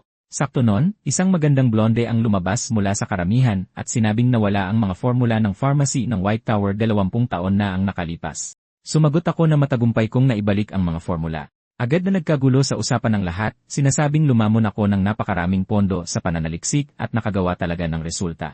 Nagpatuloy sa pagtatanong ang magandang blonde, na-verify na ba ang epekto ng gamot? Sumagot ako na ang unang batch ng gamot ay nagka-epekto na sa teritoryo ng BIN at natapos na namin ang kontrata sa Altair Church. Tumingkad ang titig ng magandang blonde, sinasabing sa ganitong paraan, ang formula ay tiyak na napakahalaga at kinwestiyon kung paano ko nagawang ibahagi ang ganoong kahalagang teknolohiya sa kanila. Tinitigan ko siya sa mata, mahinahon ang tono, at sinabing hindi ko maintindihan kung bakit nananatili pa rin ang mga senior sa White Tower. Labis na hindi nasiyahan ang magandang blonde matapos itong marinig, at sinabing napakasama ng ugali ko. Tumalikod siya para umalis habang sinasabing kahit hindi niya alam kung ano ang lihim na motibo ng dakilang henyong ito sa pagsasabi ng mga ganoong bagay, walang sinuman dito ang gustong makarinig ng ganoong kalokohan. Binago ko ang tono ko, at sinabing alam ko kung ano ang mga isinuko ng mga senior para sa White Tower. Nang marinig ito, huminto sa paglakad ang magandang blonde at dahan-dahang lumingon. Tinawag ko ang pangalan ng bawat isa-isa. Ang magandang blonde ay isang level 5 mage na dahil sa pambihirang talento sa pharmacy at pamumuno ay 7 beses na ni-recruit ng Red Tower at maraming malalaking kumpanya, lahat ay tinanggihan. Isa pang level 5 mage, dalubhasa sa Royal Certified Magic Combat Arts, ay inanyayahang maging eksklusibong Royal Palace Mage, ngunit sa huli ay tinanggihan ang alok na ito. Isa pang level 5 mage, 4 na beses siyang inalok ng Empire Magic Academy ng posisyon bilang instructor sa lahat ng branch nito, lahat ay matigas niyang tinanggihan. At isang level 4 mage, paulit-ulit na sinubukan ng Yellow Tower na i-recruit siya para sa kanyang malikhaing alchemy, ngunit sa huli ay nabigo. Tumingin ako sa paligid ng silid at sinabing, maliban sa mga senior na pinangalanan, lahat ng naririto ay tiyak na nakatanggap ng katulad na magagandang imbitasyon. Kung ako ang naharap sa ganoong mga nakakatuksong kondisyon, baka matagal na akong bumigay, pero hindi umalis ang mga senior. Ngayon, hinaharap ng White Tower ang pinakamatinding taglamig nito. Sa sitwasyon na hindi man lang natin mabayaran ang mga bonus ng empleyado, kahit na maaari kayong lahat pumunta sa mas mainit at mas mayayamang lugar, pinili nyo pa ring manatili sa gitna ng matinding lamig na ito. Kung hindi ko man lang mapagkakatiwalaan ang mga taong kasing sinsero ninyo, sino pa ang mapagkakatiwalaan ko? Sinabi ko na may pagkukunwaring kawalan ng pag-asa na kung hindi tutulong ang mga senior, wala na talagang ibang paraan. Tanging si Blue Hair at ako, dalawang baguhan sa mahika, ang magtitiis at desperadong magmamadali sa produksyon. Pagkatapos magsalita, tinawag ko si Blue Hair at tumalikod para pumasok sa laboratorio. Sumunod din ang magandang blonde, nagtatanong kung dapat ba muna kaming magsuot ng goggles. Nang tumingala ulit ako, lahat ng senior ay pumasok na sa laboratorio. Tiningnan ko ang lahat at idinagdag, lilinawin ko lang ng maaga. Hindi baboy ang menu natin ngayon. Nang lumitaw ang mga dismayadong ekspresyon sa mukha ng lahat, agad kong sinabing baka ito, at agad na umugong ang hiyawan ng tuwa. Sa ganoong paraan, sa pagtutulungan ng lahat, patuloy na tumaas ang produksyon ng bakuna at gamot, at sa huli ay nakamit ang isang kamangha-manghang tagumpay na lumampas sa target ng 140%. Isang linggo ang lumipas, pumunta ako sa Sairy Garden.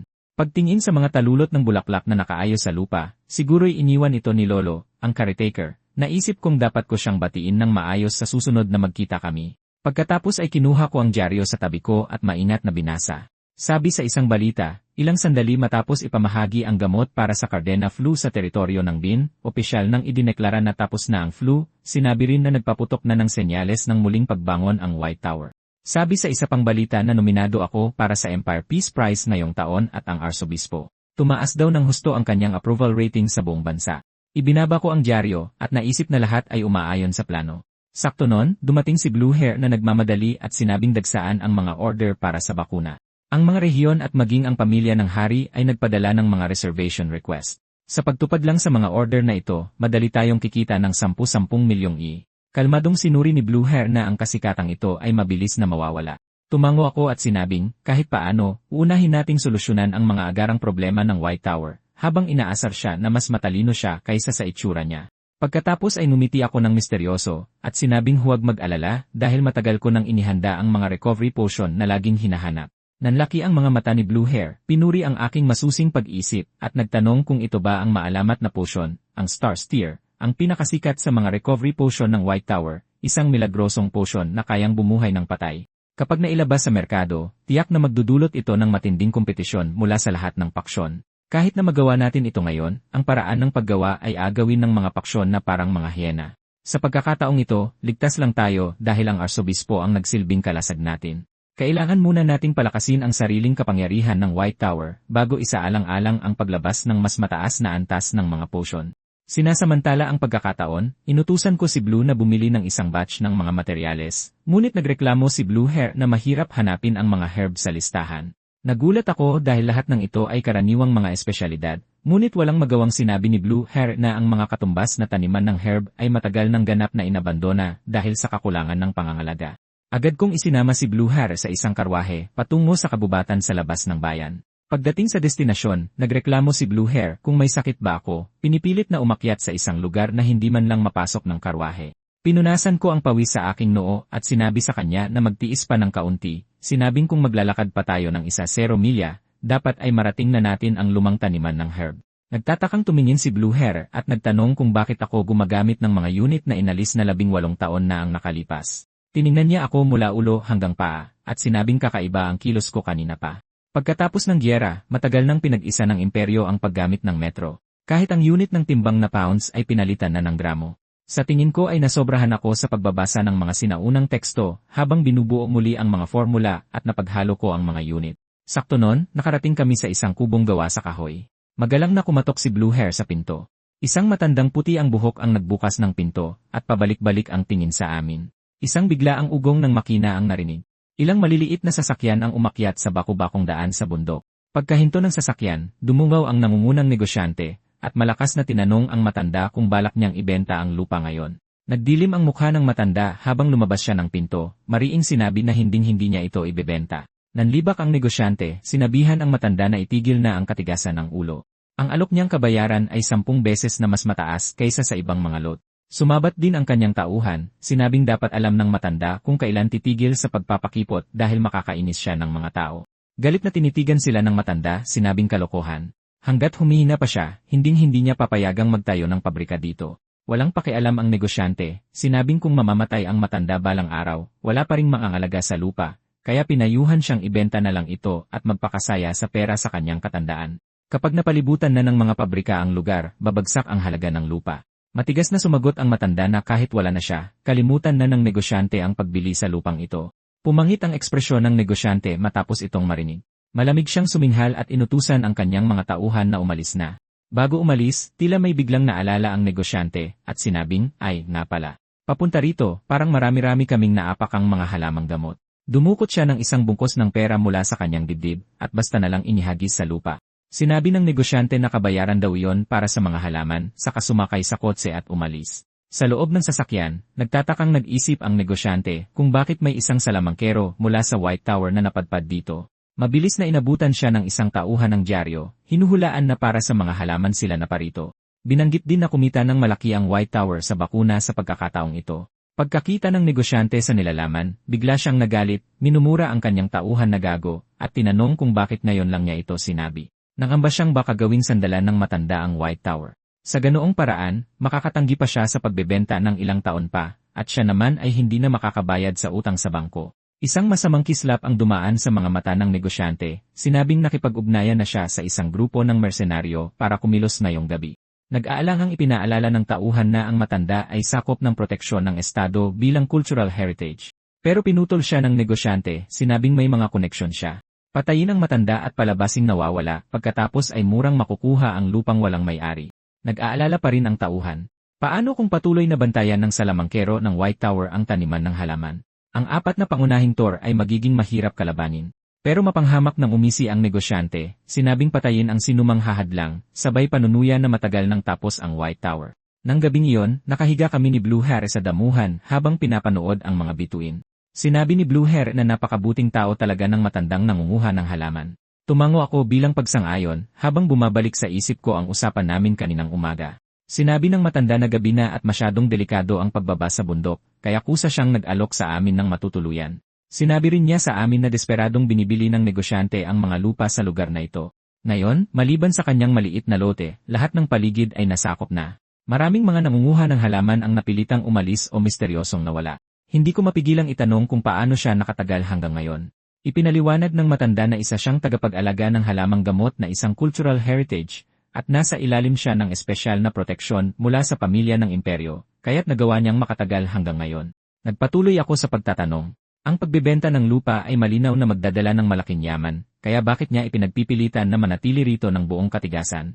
Tumingin ang matanda sa bintana patungo sa taniman ng halaman. Ang kanyang tingin ay puno ng determinasyon. Sinabing, "Bata, hindi ba't halata naman? Dahil mahal na mahal niya ang lupang ito." Mula pagsilang hanggang sa kanyang libing sa hinaharap, ito ang palaging magiging kanyang tinubuang lupa. Naglaho ang alaala. Hindi ko mapigilang maging emosyonal. Bihira na ang mga taong kasing dalisay ng matanda. Kahit ang paraan ng kanyang mahiyang pagmamadali papasok sa bahay ay tila napakagiliw. Pinutol ng boses ni Blue Hair ang aking paggunita. Lumingon ako para itanong kung ano ang kinaiinggitan niya.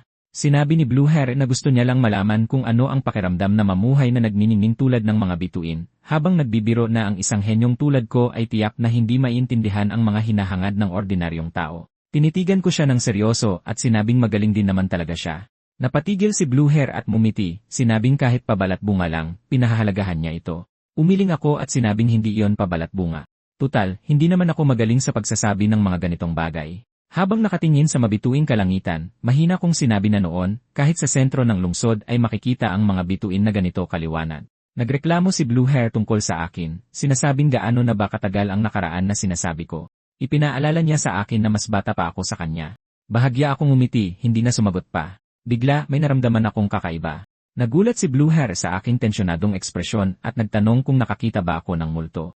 Kahit si Blue Hair na may mataas na antas ng magic perception ay hindi nakapansin. Mukhang hindi pala kaibigan ang mga bisita. Matalim na tumingin ang aking mga mata sa kadiliman at sinabing hindi ito multo kundi mga tao, 4 sila. Samantala, mabilis na papalapit ang mga miyembro ng grupo ng mersenaryo sa kubo. May halong aliw ang boses ni Green Hair na nagtatanong kung bakit nandito si White Hair na natakot noong huli at tumangging sumama. Malamig na sumagot si White Hair na kapag nagbayad ang kliyente, sumusunod ka sa utos. Nang malapit na sa kubo, sumigaw si White Hair na tapos na ang daldalan. Si Red Hair, ang pinuno, ay tahimik na nagpaalala na maaaring may kasama silang mga salamangkero. Tuwang-tuwang kinuskos ni Green Hair ang kanyang mga kamay, sinabing matagal na niyang gustong subukang labanan ang isang salamangkero. Pagkatapos ay nagboluntaryo siyang mauna ng mag-espiya. Dahan-dahang sinungkit ni Green Hair ang pinto, itinulak ito at nakitang ganap na madilim sa loob. Nagtipto siya papunta sa tabi ng kama, at bahagyang mga tunog lang ng paghinga ang narinig. Ngunit sa sumunod na segundo, may naramdaman siyang mali at dali-daling tumakbo papunta sa pinto. Tahimik kong pinanood ang kanyang tumatakas na anyo, hinahangaan ang kanyang mabilis na reaksyon. Agad na namuo sa dulo ng daliri ko ang maputlang Swan Magic, ginamit ang Wayne Bullet, isang mabilis na daloy ng hangin ang bumaon sa ere, direktang tumagos sa ulo ni Green Hair. Naisip ko na talagang kapaki-pakinabang ang Wayne Bullet teknike na ito, isang pinahusay na pamamaraan mula sa orihinal na may-ari na binigyan ng bagong interpretasyon ang basic magic. Muling binuo ang mga prinsipyo ng baril gamit ang mahika ng White Tower. Mas malakas ang pinsala nito kaysa sa inaasahan. Pagkatapos ay bumangon ako mula sa kama, itinulak ang pinto, at lumabas ng kubo. Dumaan ang tingin ko sa mga anino sa labas ng pinto, bahagyang kumirot ang aking puso. Sa orihinal, dapat 3 ang natitira. Bakit 2 na lang ang natira? Nagdilim ang mukha ni Red Hair, tinanong kung anong ginawa ko kay Green Hair. Walang emosyon ang tono ko nang sabihin kong natutulog lang sa loob ang lalaking iyon, pero hindi na siya magigising kailanman. Hindi na provoke si Red Hair, sa halip ay hiniling na ibigay ko ang pinagtataguan ng nangunguha ng halaman. Sinadya kong magpakita ng isang mapanuyang ngiti. Pabalang ang tono ko nang sabihin kong kung gusto niya ang tao, hanapin niya ito ng mag-isa. Ito ang lubos na ikinagalit ni Red Hair. Mahigpit niyang inutusan si White Hair na patayin ako. Hinugot ni White Hair ang kanyang talim at hinampas ako. Ang talim ay may dalang malakas na hangin, ngunit hinarangan ito ng isang di nakikitang hadlang 1 metro mula sa aking katawan.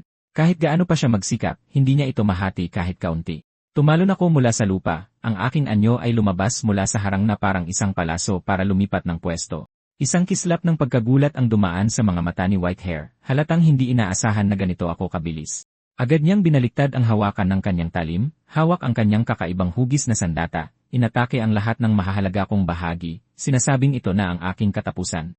Nag-ipon ako ng ilang Wayne bullets sa dulo ng aking mga daliri. Sa tunog ng humahaginit na hangin, dumiretso ang mga ito sa puso ni White Hair. Nagmamadali niyang pinag-cruise ang kanyang mga sandata para harangin ito. Sa isang malutong na kalansing, tumalsik ang mga espada. Ang mga damit sa kanyang dibdib ay napunit dahil sa daloy ng hangin na nagpakita ng malalalim at madugong mga hiwa.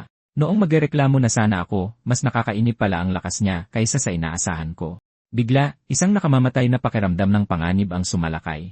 Agad akong gumulong patagilid, halos hindi nailagan ang isang humuhuning itim na anino. Nakita ako ni Whitehair na umiiwas ng alanganin at agad na ng asar, tinanong kung natatakot ba ako. Sa sumunod na segundo, isang bala ang eksaktong tumama sa kanyang noo. Hindi pa nawawala ang gulat sa mga mata ni Whitehair nang bumagsak ang kanyang katawan. Lihim akong nakahina ng maluwag sa loob ng aking wine defense layer. Muntik na talaga yon kanina. Halos dumaplis lang ang bala sa pisngi ko, at ang bumaril ay si Redhair. Pinaglalaruan niya ngayon ang baril sa kanyang kamay. May bahid ng panghihinayang ang tono niya, sinasabing sayang at maling tao ang natamaan niya. Kung hindi ko nailagan ang putok na yon kanina, siguradong pinadala na ako nito sa kabilang buhay. Tinaasan ko siya ng kilay at tinanong kung bakit hindi niya inilagan si Whitehair. Hindi ba't kasamahan niya yon? Walang pakialam ang tono ni Redhair, sinasabing sa totoo lang ay tauhan niya lang iyon. Kung namatay siya, kumuha na lang ng iba. Iwinagayway niya ang baril sa kanyang kamay at tinanong kung alam ko ba kung ano ang laruang ito. Tinignan ko ang kakaibang hugis ng mekanismo, at sinabing mayroon itong tatlong magic enhancements, acceleration, reinforcement, at penetration. Iwinaksi ni Redhair ang kanyang paghamak at sinabing kahit mayabang ako, mayroon naman daw akong kakayahang sabihin ang mga ganoong bagay. Pagkatapos ay nag-alok siya ng pakikipagtulungan, inaanyayahan akong magtrabaho kasama niya, at nangangakong siguradong malaki ang sahod. Tumanggi ako ng walang pag-aalinlangan, at pabiro pang ng asar na kung susunod ako sa kanya, sasakit lang ang batok ko. Biglang nanlamig ang tingin ni Redhair at sinabing kung ganoon, hindi na kailangang magsayang pa ng laway. Muling itinutok sa akin ang baril sa kanyang kamay, at marahas na nagpaputok. Nagmamadali kong inilagan ang sunod-sunod na mga bala. Malinaw na dehado ako sa direktang komprontasyon, at kalahati na lang ang natitira kong mahika. Ang patuloy na pagtakbo ay hindi rin solusyon. Mabilis kong sinuri na ang tanging kahinaan ng lalaking iyon ay ang oras ng pag-reload. Pagkatapos ng 2 putok, kailangan niyang mag-reload na lumilikha ng panandaliang tigil putukan. Alam kong may natitira pa siyang isang bala. Para tapusin ang laban, kailangan ko talagang sumugal. Huminga ako ng malalim, pinakilos ang lahat ng natitirang mahika sa aking katawan para bumilis ng todo, at biglang sumugod. Lumingon si Red, may bahid ng gulat sa kanyang mga mata. Napakabilis ng kanyang reaksyon. Agad niyang itinaas ang baril para itutok sa akin. Nang walang pag-aalinlangan, kinalabit niya ang gatilyo. Humaginit ang bala. Sa kritikal na sandali, ginamit ko ang espesyal na windshield. Kumpiyansa sana si Redhair, pero biglang nagbago ang kanyang ekspresyon nang makitang tumalbog ang bala sa windshield. Umungol siya sa hindi makapaniwalang paraan. Paanong ang isang hamak na tao ay posibleng makailag sa putok ng baril? Hindi ko siya binigyan ng maraming oras para mag-react. Mabilis na nag-ipon ng mahika ang dulo ng daliri ko, sinamantala ang kanyang pagkatulala para marahas na lumapit. Nagmamadaling yumuko si Redhair para mag-reload. Sakto pagkatapos niyang magkarga ng bagong bala, naiputok ko na ang aking buong lakas na wine bullet, na tiyak at tumpak na tumagos sa kanyang noo. Namatay si Redhair na may mukhang puno ng pag-aatubili at gulat. Habang tinitingnan ang nakahandusay na bangkay ni Redhair, yumuko ako para kunin ang baril na nahulog sa lupa. Karapat-dapat purihin ang sandatang ito. Pinahirapan niya ako ng husto. Kung hindi ko nilagyan ng friction reduction at durability enhancement magic ang windshield kanina, para gawing malambot ang labas at matigas ang loob, malamang ako ang nakahandusay sa lupa ngayon. Pagbalik ko sa White Tower, kailangan kong pag-aralan ng husto ang mga panlaban sa pinakabagong weaponized magic. Ang kailangan unahin ngayon ay ang mabilis na mapuntahan si Bluehair at ang matanda. Tahimik akong nanalangin sa aking puso na sanay hindi sila mahuli ng ika-4 na tao. Gayunpaman, natagpuan pa rin si Bluehair at ang matanda sa gubat ng asasin na si Blackhair. Prinotektahan ni Bluehair ang matanda sa likod niya, matigas ang tono na sinabing mauna na siya. Tinapik ni Bluehair ang kanyang dibdib at sinabing hindi naman mahina ang kanyang mga kakayahan. Kaya niya itong hawakan ng mag-isa. Ang pagsama sa matanda ay makakatali lang sa kanyang mga kamay at hindi siya makakalaban ng maayos. Sinabi sa matanda na maghanap muna ng ligtas na lugar para magtago. Susunod siya pagkatapos niyang asikasuhin ang kalaban. Nag-alinlangan ang matanda, paulit-ulit na pinag-iingat si Bluehair bago tumalikod at nagmamadaling umalis. Nang makita ito ni Blackhair, nagpakawala siya ng matalas na pangungutya. Sinabing ang ganitong klaseng kasinungalingan ay halos makapagpaluha sa kanya, bumunot siya ng mahabang espada mula sa kanyang baywang, at biglang tumalon. Agad na ginamit ni Bluehair ang kanyang magic skill, ang Wind Blade. Isang mabangis na Wind Blade na nababalot ng malakas na hangin ang humiwa ng diretsyo. Madaling hinati ni Blackhair ang Wind Blade gamit ang kanyang espada, mapanghamak ang tono na nagsasabing masyadong mahina si Bluehair. Pagkatapos ay bumunot siya ng isang maikling espada at direktang isinaksak sa puso ni Bluehair. Ngunit ang maikling espada ay tumagos lang sa katawan ni Bluehair. Natigilan si Blackhair, naramdaman na may mali. Habang siya ay natutulala, biglang inabot ni Bluehair at hinawakan ang talim ng maikling espada. Ang kanyang kabilang kamao ay bumuelo at sumuntok, marahas na tumama sa kanyang mukha. Bumagsak si Blackhair sa lupa nang hindi makapaniwala, wala ng buhay. Binawi ni Bluehair ang kanyang kamao, walang emosyon ang tono na nagsasabing, pasensya na, mayroon siyang espesyal na konstitusyon. Pagdating ko sa lugar, nasaksihan ko ang pagkamatay ni Blackhair. Doon ko napagtanto na si Bluehair ay isang special type mage. Namana pa niya ang natatanging kakayahan ng ikapitong special type Tower Master, ang Windwalker. Maliban na lang kung may alam sa advanced magic, hindi nila posibleng malabanan ang napakalakas na skill na ito. Maging ako ay sa mga sinaunang teksto lamang nakita ang pambihirang mahikang ito. Lumapit ako kay Bluehair at tila nagulat siya. Tinanong niya kung kailan ako dumating. Sinabi kong kararating ko lang, sinabi sa kanya na nag-alala ako noong una, pero ngayon mukhang hindi na kailangan. Ngumiti si Bluehair, pagkatapos ay lumingon-lingon para hanapin ang matanda. Tiniyak ko sa kanya, sinabing naramdaman ko na ang presensya ng matanda. Pagsikat ng araw, kaming tatlo ay bumalik sa kubo, at ang matanda ay patuloy na yumuyuko sa pasasalamat. Napakamot ng ulo si Bluehair, sinabing wala naman siyang masyadong ginawa. Pangunahing tagumpay ko raw yon. Umiling ako at sinabing kung hindi tinalo ni Bluehair ang espadador, malala sana ang naging resulta. Medyo nahihiyang sinabi ni Bluehair, well, tapos na naman ang lahat. Diba? Napabuntong hininga ang matanda, sinabing kung nabigo ang pagpatay ng negosyante. Tiyak na hahanap siya ng ibang paraan dahil ang kanyang taniman ng herbs ang pinakamalaki at nasa pinakasentrong lokasyon. Sa loob ng maraming taon, ang mga pabrika ng industriya ng Mahika ay araw-araw na nagtatapon ng basura at polusyon na nagpaparumi sa mga nakapaligid na lupain. Kung magtatayo pa ng isa pang pabrika ang negosyante dito, hindi magtatagal ay tuluyan ng masisira ang mga taniman ng herbs. Tinanong ko siya tungkol sa tungkulin sa White Tower na kanyang nabanggit. Kasunduan ba yon sa ika-4 na Tower Master? Isang kislap ng gulat ang dumaan sa mga mata ng matanda. Sinabi niyang nagulat siya na alam ko ito. Ipinaliwanag ko na noon, ang tingin ng mga tao sa mga nangunguha ng herbs ay ibang-iba sa ngayon. Noong panahong iyon, ang mga nangunguha ng herbs ay tinatratong parang mga mangkukulam. Iniiwasan sila ng lahat at may ilan na huhulihin sila ng walang tanong. Dahil ang mga nangungulekta ng halamang gamot ay nagpapakulo ng mga hindi kilalang halaman sa kaldero at ibinebenta ang mga ito, hindi maintindihan ng mga karaniwang tao ang ganitong gawain. Kaya tinawag silang mga nagsasagawa ng pangkukulam. Upang makatakas sa panghuhusga, kailangang mamuhay ng palipat-lipat at pagalagala ang mga nangungulekta ng halamang gamot. Nang desperado na sila at wala nang matakbuhan, lumitaw ang tagapag-ampon mula sa White Tower at kinupop sila. Sinabi kong nabasa ko ito sa isang libro ng fairy tale, pero sa totoo lang, nabasa ko ito sa mga sinaunang kasulatan na ipinapasa lang sa mga Tower Master. Nagpakita ng masayang ngiti ang mukha ng matanda, sinasabing pagkatapos noon, nagtipon dito ang mga nangungulekta ng halamang gamot mula sa buong kontinente. Sa unang pagkakataon, nagkaroon sila ng mapayapa at komportableng tahanan. Binigyan ng White Tower ang kanilang mga ninuno ng tahanan at dignidad, kaya syempre, hindi nila maaaring pagtaksilan ang White Tower. Tumayo ako at yumukod ng malalim sa matanda, pinasalamatan siya sa kanyang mga taon ng dedikasyon at paghihirap. Paghihirap, sinabi ko rin na kung malaman ng pamilya ng hari na inaatake ang isang cultural heritage site, agad silang makikialam. Mukhang nag-aalala ang matanda, sinasabing maingat ang pamilya ng hari pero mabagal. Malamang hindi sila makakatulong sa tamang oras. Ngumiti ako para bigyan siya ng katiyakan, sinasabing kikilos ang pamilya ng hari nang mas mabilis pa sa liwanag. Naisip ko sa sarili ko, dahil ngayon ang araw na pipirmahan ng White Tower at ng pamilya ng hari ang kontrata para sa gamot sa Cardena flu. Nang hapong iyon, abala sa pag-impake ang negosyante sa kanyang opisina kasama ang kanyang mga tauhan habang abala ang lahat. Isang grupo ng mga nakaunipormeng tao ang biglang pumasok.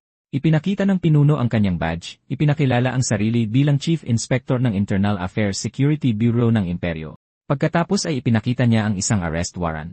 Namutla ang mukha ng negosyante, tinatanong kung bakit naroon ang pinuno ng Security Bureau. Tinitigan siya ng Chief Inspector ng malamig, sinasabing inaaresto siya sa maraming kaso kabilang ang pagsasabwatan para pumatay, pangingistil, iligal na pagkuha ng ari-arian, at pagsira sa cultural heritage. Nagpanik ang negosyante, sinabing gusto niyang manigarilyo bago umalis, sinusubukang mag-aksaya ng oras. Sinulyapan siya ng Chief Inspector nang hindi nagsasalita, inutusan ang mga opisyal na kalagkarin siya palayo. Nagpumiglas at sumigaw ang negosyante, tinatanong kung kilala ba nila kung sino ang kanyang backer. Ngumisi ang Chief Inspector, tinatanong kung mas mataas ba ang kanyang backer kaysa sa kamahalan. Agad na natigilan ang negosyante, nagbago ang kulay ng kanyang mukha mula puti patungong berde. Inagaw ng Chief Inspector ang sigarilyo sa kanya at sinabing kumilos na. Hindi napigilan ng isang opisyal na tanungin ang Chief Inspector, sino ba talaga ako, para pakilusin sila ng ganoon kabilis sa loob ng isang araw. Ito ang unang beses niyang makasalamuha ng ganitong sitwasyon. Tinapik ng Chief Inspector ang abo ng sigarilyo at sinabing direkta itong utos mula sa kamahalan. Naguguluhan ang itsura ng opisyal. Ayaw nang magpaliwanag pa ng Chief Inspector, sinabing hindi dapat magtanong ang mga bata tungkol sa usapan ng matatanda. Pero sa isip-isip niya, nagtataka siya kung bakit gaanong pinapaboran ng kamahalan ang White Tower. Tunay ngang nakamit ng White Tower ang malalaking tagumpay, pero 20 taon na ang nakalipas. Kahit na itaas mo ng mataas ang isang ibon na may sirang pakpak, binabago mo lang kung gaano kabilis ito babagsak. Wala nang kakayahan o kwalifikasyon ang White Tower para tamasahin ang ganoong pagtrato. Kaya anong klaseng nilalang ang White Tower noong panahon ng digmaan nang talunin ng sangkatauhan ang lahi ng mga demonyo at makamit ang tunay na kalayaan? Dahil doon, naaalala pa rin ito ng mga nasa mataas na posisyon hanggang ngayon, at hindi pa rin nila maiwanan ang kanilang mga inaasahan para dito. Isinantabi ang kanyang mga iniisip, nag-utos ng pag-alis ang Chief Inspector, sinabing may isa pa silang pupuntahan bilang ganti sa pagbibigay ko ng mga lead at ebidensya. Samantala, payapa ang White Tower. Lumapit si Blue Hair at tinanong kung gusto kong uminom pagkatapos ng mahabang panahon. Sinabi ko sa kanya na kailangan ko munang mag-ulat sa Vice Tower Master tungkol sa insidenteng ito. Agad na nagdahilan si Blue Hair tungkol sa mga importanteng bagay at umalis. Naglakad papalapit ang Vice Tower Master, sinabing akala niya ay nakita niya lang si Blue Hair. Sinabi kong hindi siya nagkakamali. Mukhang nagmamadali si Blue Hair at tumakbo palayo. Sinabi ng Vice Tower Master nang may ginhawa na nalutas ko na naman ang isa pang malaking problema, pati na ang problema sa negosyante. Ngumiti ako at sinundan ang mga hakbang ng Vice Tower Master, naghahandang magbigay ng detalyadong ulat sa kanyang opisina. Habang nasa elevator, napansin kong mukhang malungkot ang Vice Tower Master, kaya tinanong ko kung may nangyari. Bumuntong hininga ang Vice Tower Master, sinabing kinontak siya ng pamilya Helios para kunin si Blue Hair. Kumunot ang noo ko, tinanong kung pumayag ba ang lalaking iyon mismo. Walang magawang sinabi ng Vice Tower Master na tila nakausap na nila siya ng personal. Pagkatapos iulat ang lahat sa Vice Tower Master, agad akong pumunta sa kwarto ni Blue Hair. Nag-impake siya ng kanyang mga gamit. Pumasok ako nang hindi ko makatok, direktang tinanong kung aalis na siya sa White Tower. Nagpatuloy sa pag-impake si Blue Hair. Medyo malungkot ang kanyang boses habang nagsasabing sorry. Kapag matino, hindi niya masabi, kaya niya ako niyayang uminom kanina. Sinabi niyang dapat siyang bumalik sa kanyang orihinal na posisyon para tumulong sa negosyo ng Merchant Guild at para magpakasal. Natigilan ako, tinanong kung kailan pa siya nagsimulang makipag-date. Huminahon ang boses ni Blue Hair, sinabing narinig niyang galing sa mabuting pamilya ang kabilang panig at malaki ang maitutulong sa kanyang pamilya. May bahid ng pagkadismaya ang tono ko nang sabihin kong pinapaganda niya ang tunog ng political marriage. Talaga bang okay lang sa kanya ito? Huminto si Blue Hair at nagpatuloy sa pag-impake, sinabing napakabuti ng kabilang panig kaya wala dapat ikainis. Sinabi ko sa kanya na tumingin sa aking mga mata at sumagot. Talaga bang handa siyang isuko ang mahika? Natahimik sandali si Blue Hair at mahinang sinabi na hindi niya hinarap ang katotohanan. Wala talaga siyang talento. Narinig na sinabi kong may talento siya. Tumawa si Blue Hair, sinabing sapat ng kasiyahan na marinig iyon mula sa isang henyo. Habang kami ay nag-uusap, pumasok sa kwarto ang nakatatandang kapatid ni Blue Hair, ang batang amo ng Merchant Guild ni Gil. Sinabi niya kay Blue Hair na may 5 minuto siya para tapusin ang pag-impake at bumaba. Napatingin sa akin ang batang amo. Matapos akong suriin, sinabi niya sa amin na magpaalam na. Biglang nagtanong kung magkano ang kailangan para bilhin ang kalayaan ni Blue Hair. Lumingon ang lalaki. May halong kayabangan ang kanyang tono, tinanong kung sino ako para magtanong ng ganoong bagay. Sinabi ko sa kanya na kaibigan ako ni Blue Hair. Ngayon, gusto kong mag-alok ng isang kasunduan na parehong makikinabang. Ngumisi ang batang amo, tinanong kung dahil ba sa pagiging henyo ay naging napakatapang ko. Sinabi kong gagawin kong isang ace mage ng White Tower si Blue Hair sa loob ng 2 taon, at sa katagalan, mas magiging kapaki-pakinabang ito para sa kanilang pamilya. Naging interesado ang batang amo, tinaas ang kilay at tinanong kung anong kabayaran ang ibibigay ko kung mabigo ako. Sumagot ako na lahat ng kita mula sa gamot at bakuna sa Cardena flu sa susunod na 50 taon ay mapupunta sa pamilya Helios, at may otoridad akong gawin ang pangakong ito. Tinitigan ako ng batang amo, tinanong kung gagawin ko ito para sa hangal na yon dahil lang sa pagkakaibigan. Umiling ako, sinabing dahil may ganoong halaga si Blue Hair. Sa loob ng 5 taon sa pinakamatagal, ibabalik ko ang White Tower sa kasikatan nito. Para maabot ang layuning ito, kailangan ko si Blue Hair. Siya ay isang kailangang talento para sa bagong White Tower na naiisip ko. Natahimik sandali ang batang amo at sinabing may pagbibiro na masyado akong walang muwang. Pero bilang isang mangangalakal, walang dahilan para palampasin ang isang hangal na alok ng kalaban, bagamat magdaragdag siya ng isang kondisyon. Sinabi niyang kailangan kong patunayan ang sarili kong halaga, labanan ang kanyang bantay bukas ng tanghali, at kung manalo ako, tatanggapin niya ang kasunduan.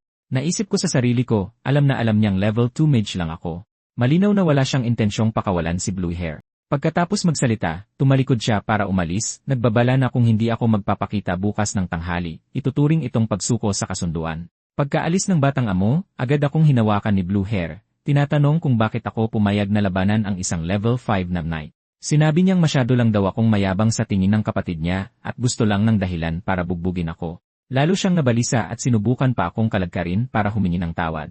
Bigla kong sinabi, sulit namang labanan ang isang level 4 mage, hindi ba? Hinawakan ko ang mga balikat ni Blue Hair, determinado ang aking mga mata, sinabing gagawin ko siyang umabot sa level 4 sa loob ng isang araw. Sinabi lang ng Young Master na kailangan kong patunayan ang aking kakayahan, hindi na kailangan kong manalo sa duelo. Kung ganoon, hanggat maipakita ni Blue Hair ang lakas ng level 4, hindi ba't malulutas na ang problema? Sa training room, nababahalang bumulong si Blue Hair na ilang taon na siyang hindi makapag-level up. Paano niya posibleng magagawa yon? Sinabi ko sa kanya na hayaan munang dumaloy ang kanyang mahika sa katawan, pagkatapos ay maingat kong pinagmasdan ang sirkulasyon ng mahika sa loob niya. Bahagyang dinampi ng aking daliri ang ilang puntos, sinasabing ito ang mga node kung saan may matinding pagkawala sa sirkulasyon ng kanyang mahika. Dahil napakarami ng mga depektong ito, natural lang na hindi bumubuti ang kanyang spell completion rate. Nagliwanag sa pag-asa ang mga mata ni Blue Hair, nagtatanong kung ang pag-aayos ba sa mga depektong ito ay magpapa-level up sa kanya. Direkta kong winasak ang kanyang ilusyon.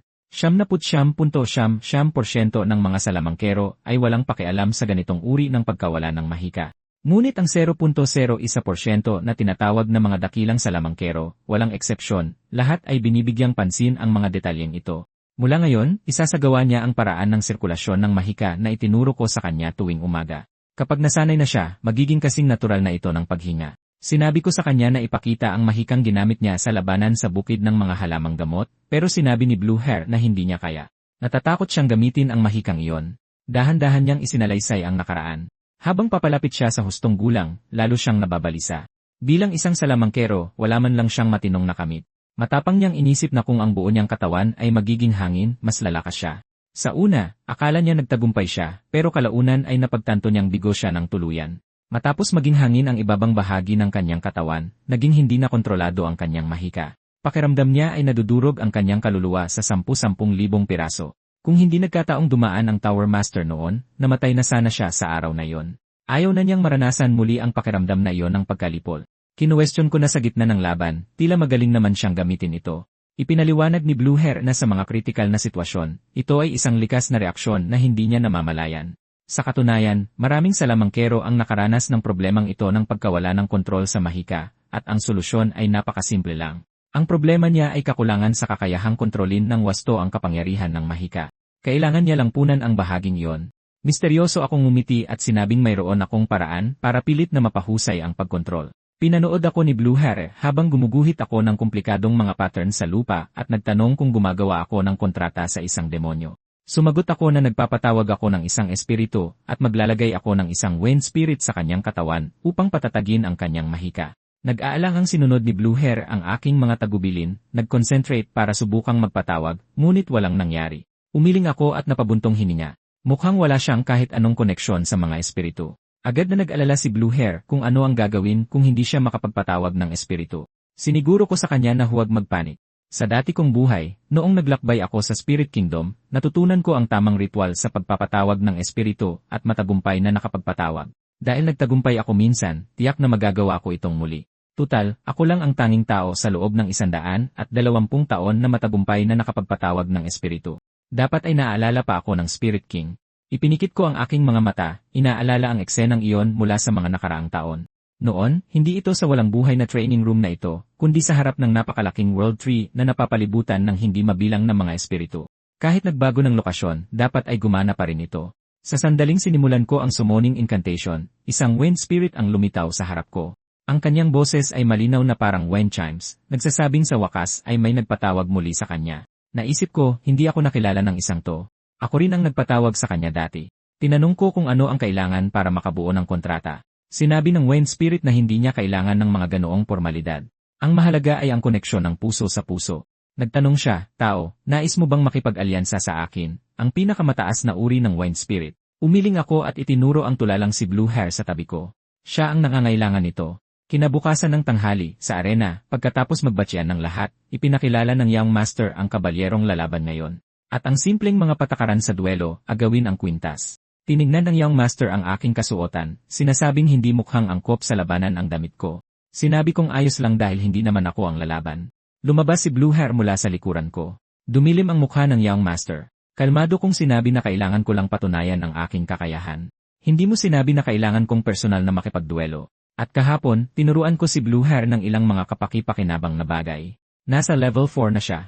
Sa totoong laban, malinaw na makikita ng lahat ang pag-unlad ni Blue Hair. Inakbayan ko si Blue Hair, tiwala ang tono, para sanayin si Blue Hair na maging Ace Mage ng White Tower sa loob ng 2 taon.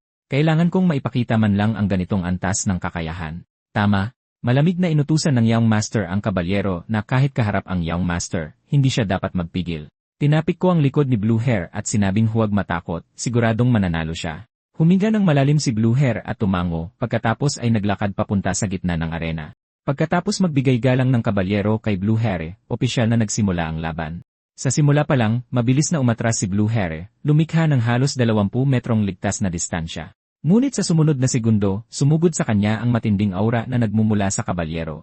Kahit hindi gumagamit ng sword energy, ang nakakapanikip pa rin ng dibdib na presensya ng level 5 na kabalyerong ito. Hindi napigilan ni Blue Hair na mapabulalas, ito ba ang tunay na lakas ng isang mataas na ranggong kabalyero? Nagsimulang lumaki ang pag-aalinlangan sa kanyang kalooban. Naisip niya pang ang sumuko. Ngunit sa sandaling iyon, nakita niya ang aking determinadong tingin. Agad na bumahan ang mga salita sa kanyang isipan. Kailangan ko siya. Isa siyang kailangang talento para sa bagong White Tower. Kung wala siya, ang insidente sa airfield ay nauwi sana sa sakuna. Sa unang pagkakataon sa kanyang buhay, may nangailangan sa kanya ng ganito. Hinding-hindi niya maaaring bigyan ang mga inaasahang ito. Muling nag-alab ang diwa ng pakikipaglaban sa mga mata ni Blue Hair habang nagsimula siyang umatake. Sinalag ng kabalyero ang kanyang atake, halatang hindi inaasahan na ganito kalaki ang ipinagbago ni Blue Hair. At malinaw kong nakikita na si Blue Hair ay sabay-sabay nang gumagamit ng 2 mahika, umaatake habang pinapawalang bisa ang mga kontra-atake ng kalaban. Ang ganitong teknik ay tunay na pinakamataas na antas ng pagsasama ng opensa at depensa. Ngunit sa mata ng kabalyero, ito ay nakakaaliw lamang panoorin. Tumalim ang kanyang tingin habang bigla siyang sumugod kay Blue Hair. Walang oras si Blue Hair para mag-isip ng malalim. Agad niyang pinagana ang Wind Spirit sa loob niya. Gamit ang Storm Palm, nagulat ang Young Master sa gilid, hindi makapaniwalang direktang makakayanan ni Blue Hair ang atake ng kabalyero. Palihim siyang naghinala na gumamit ako ng mga ipinagbabawal na teknik para pilit siyang palakasin. Kalmado akong sumagot na hindi niya kailangang mag-alala. Ang paraang ginamit ko ay parehong ligtas at legal, ngunit halatang hindi lubos na naniwala sa akin ang Young Master. Sa kanyang pananaw, ang mahinang personalidad ni Blue Hair ay hindi angkop bilang isang combat mage. Masasaktan lang siya sa huli. Mas mabuti pang masunuring pamahalaan ang Merchant Guild, iwasan ang mga samaan ng loob at pag-aalala ng pamilya, at iwasan ang isa pang insidente ng paglamon sa kanya ng sarili niyang mahika. Siyempre, hindi ko alam kung ano ang iniisip ng Young Master, pero naniniwala ako kay Blue Hair. Tumigil ang Young Master, sinasabing dehado si Blue Hair. Sa isip ko, hindi pa nagsisimula ang totoong laban. Kagabi sa training room, natapos ni Blue Hair ang spirit transplant. Sabi niya hindi pa niya tuluyang nalalampasan ang kanyang psychological trauma, at hindi pa niya kayang gawing hangin ang katawan niya kung kailan niya gusto. Nag-alala siya na hindi siya mananalo sa kalagayan niya, pero sinabi ko sa kanya na ang kakayahan ng Windwalker ay higit pa sa pagiging hangin. Ang tunay nitong alas ay ang integration. Hanggat magagamit niya ito, sigurado ang kanyang pagkapanalo. Anumang dumikit sa kanyang katawan, damit, armas, kahit na mga ordinaryong bagay na pulutin niya ay maaaring maging hangin kasama niya.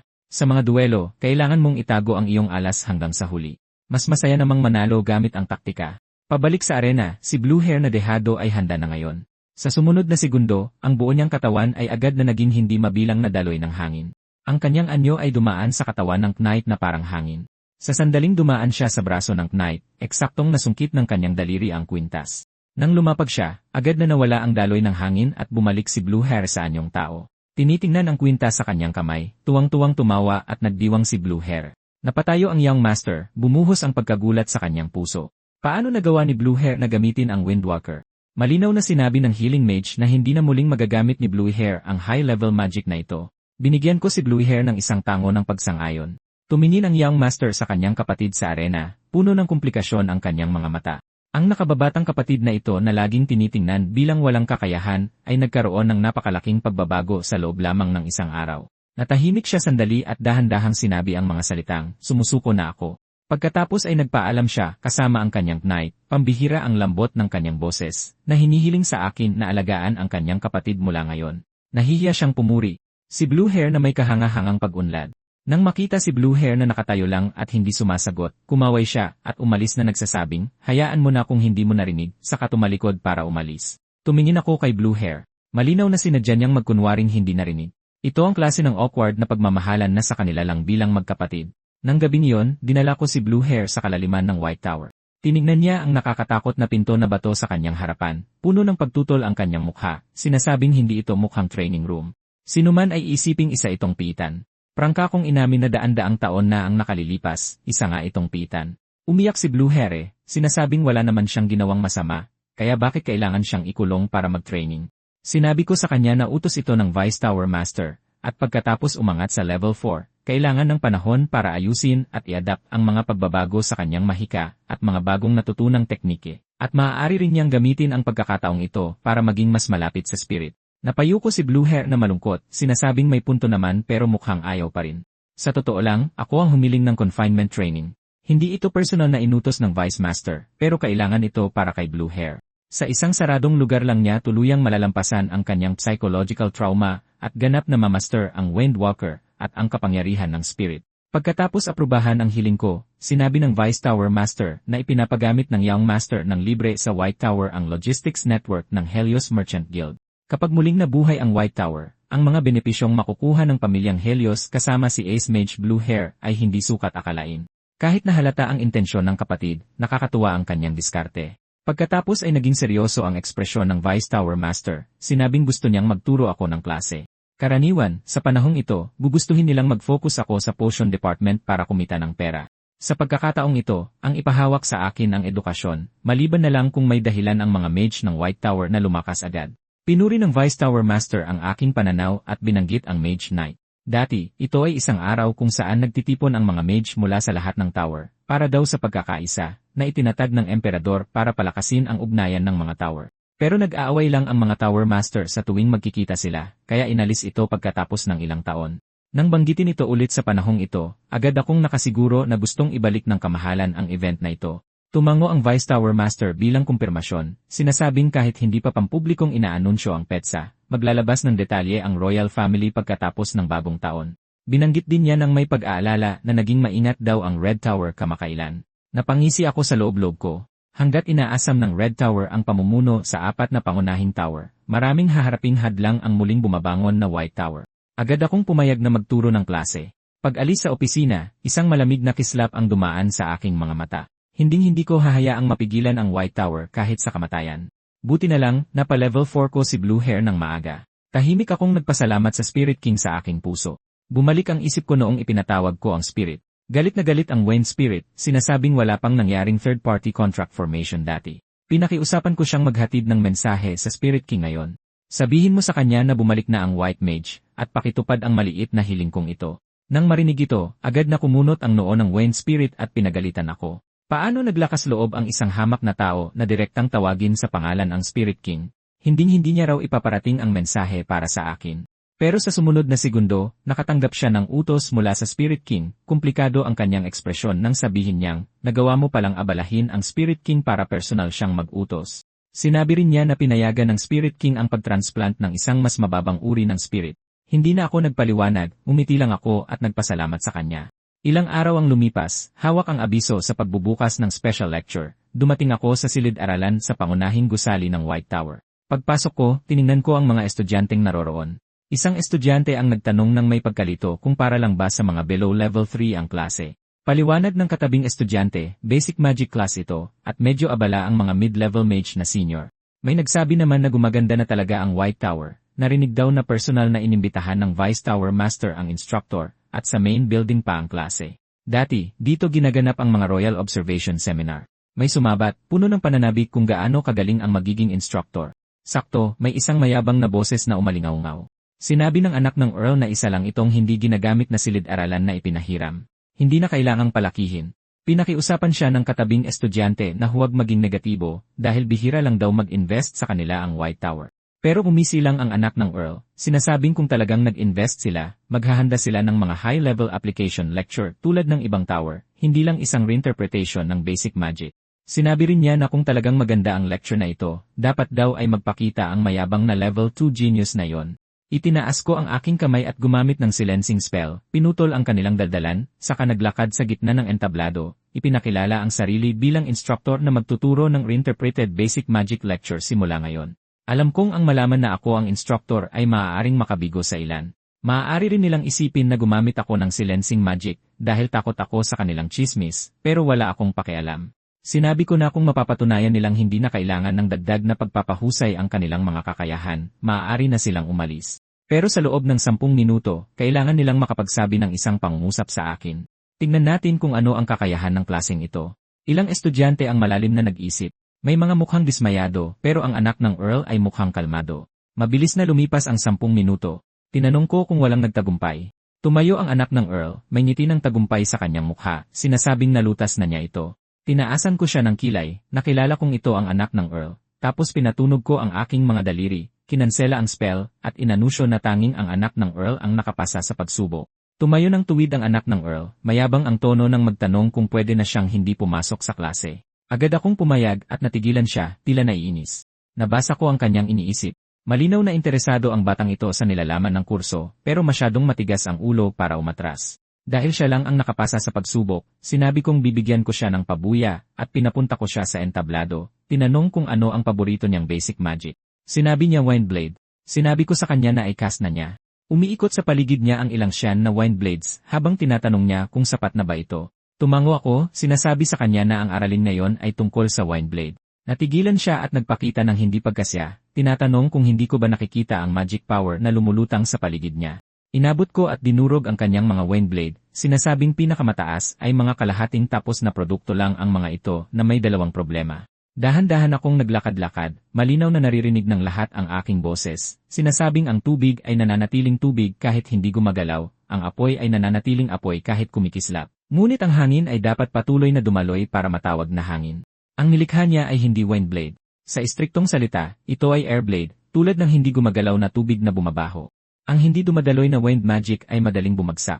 Ang White Tower ay isang lugar ng pagmamanipula ng hangin, ibig sabihin ang ating mahika ay hindi dapat tumigil kailanman o masisira ito tulad ng kanina dahil sa sobrang hina. Hindi niya maiwasang magtanong tungkol sa pangalawang problema. Sinabi ko sa kanya na masyado siyang gumagamit ng hindi kailangang mahika kapag nag-cast. Sa pagtitipid ng nasayang na bahagi, ang lakas at katatagan ng wind blade ay lubos na mapapabuti. Binanggit ko na nagmula siya sa isang pamilya ng mga henerasyon ng matataas na ranggong salamangkero ng White Tower. Tiyak na nasaksihan ang mga miyembro ng pamilya na nagsasanay ng mahika mula pagkabata at ginagaya pa ang kanilang pagcast. Bago ang formal na pag-aaral, hindi madaling gayahin ang mahirap na wind blade. Siguradong halos hindi siya nagtagumpay gamit ang labis na mahika maraming taon na ang nakalipas, at nagpatuloy ang ugaling ito hanggang ngayon. Para sa kanya, ang paggamit ng sobrang lakas ay isang mabisang paraan.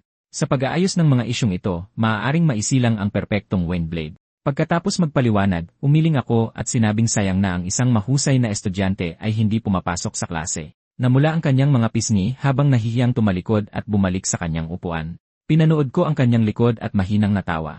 3 linggo pagkatapos sa lounge ng main building ng White Tower, maraming tao ang tahimik na pinag-uusapan ang pagiging gold instructor ko, sinasabing puno ang bawat klase. Kahit ang mga level 4 at 5 seniors ay dumadalo para mag-audit. Sabi nila, pagkatapos makinig, malaki raw ang naitulong nito sa pagsasanay ng mahika. 3 oras bago ang klase, iminungkahi sa isang kaibigan na sumama para mag-audit. At nang tumayo sila, lahat ng tao sa buong lounge ay tumayo rin. Matapos mag-unahan ang lahat sa silid-aralan at mabilis na nakahanap ng upuan. Pagtingin sa paligid, nakita nila na naroroon kahit ang elder na may dilaw na buhok. Halos oras na ng klase nang sa wakas ay nagpakita ako, sinasabing lahat ay dumating sa tamang oras. Napakahalaga ng mahika ngayong araw. Bilang mga salamangkero ng White Tower, ang pinakakailangang pag-isipan ng mabuti ay ang wind magic. Ito ang pinakapundamental sa lahat ng fundamental. May isang tahimik na nagreklamo, sinasabing ang pagtuturo ng ganitong kilalang basic magic na kahit ang mga hindi taga White Tower ay kayang gamitin ay purong pag-aaksaya ng oras. Itinaas ng elder na may dilaw na buhok ang kanyang kamay, sinasabing orihinal na pumunta lang siya para manood ng kasiyahan, ngunit gusto niya talagang itanong kung totoo bang tinuturuan ko sila ng wind magic. Tumango ako, hinihiling sa elder na ipakita ang pinakapangunahing wind magic ng isang beses. Itinaas ng elder ang kanyang kamay at isang malakas na agos ang lumitaw mula sa kawalan, may dalang nakakapasong hininga habang dumadaan sa lahat.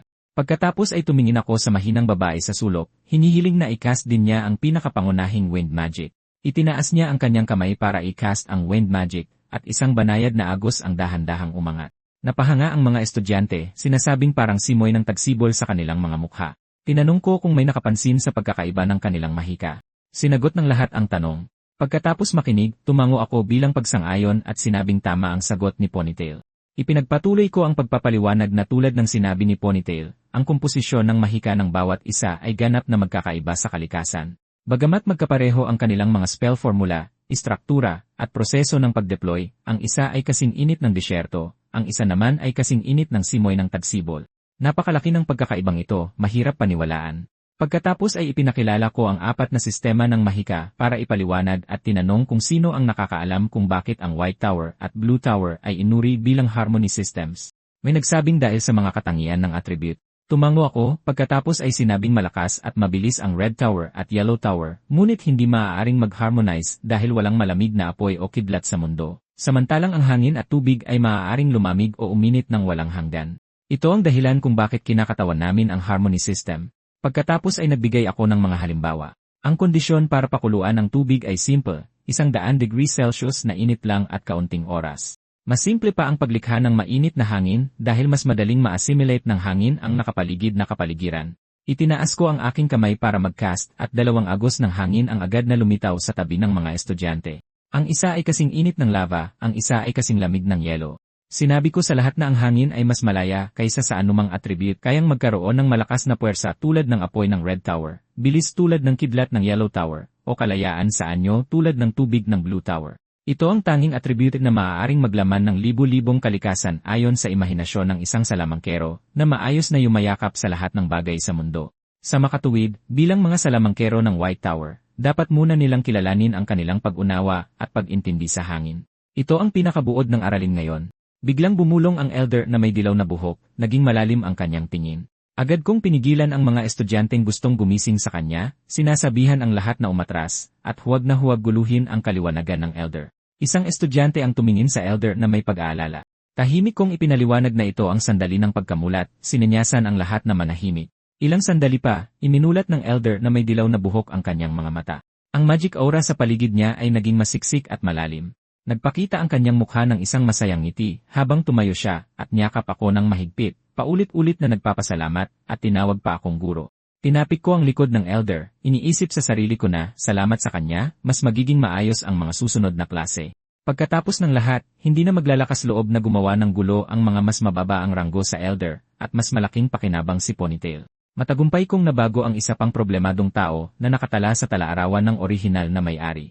Kinabukasan, pumunta ako sa Future Innovation Training Room. Kahapon, kusa akong hinanap ni Ponytail, sinasabing interesante ang lugar na ito.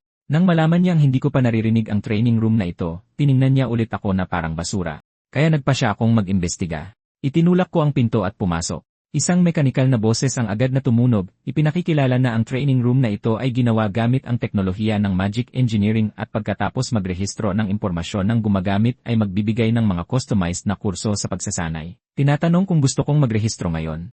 Matapos kumpirmahin ng sistema na tinanggihan ko ang pagpaparehistro, sinabi nitong magpapatuloy bilang isang hindi rehistradong gumagamit at hiniling sa akin na itakda ang nais na yugto ng pagsasanay. Naguguluhang tinanong ko kung ano ang ibig sabihin ng yugto. Ipinaliwanag ng mekanikal na sistema na ang programa sa pagsasanay ay may 100 yugto na mapagpipilian batay sa antas ng isang tao. Kaswal kong sinabi na magsimula sa yugto 1. Pagkasabi ko pa lang, 3 bolang ilaw ang lumitaw na dahan-dahang gumagalaw sa hangin.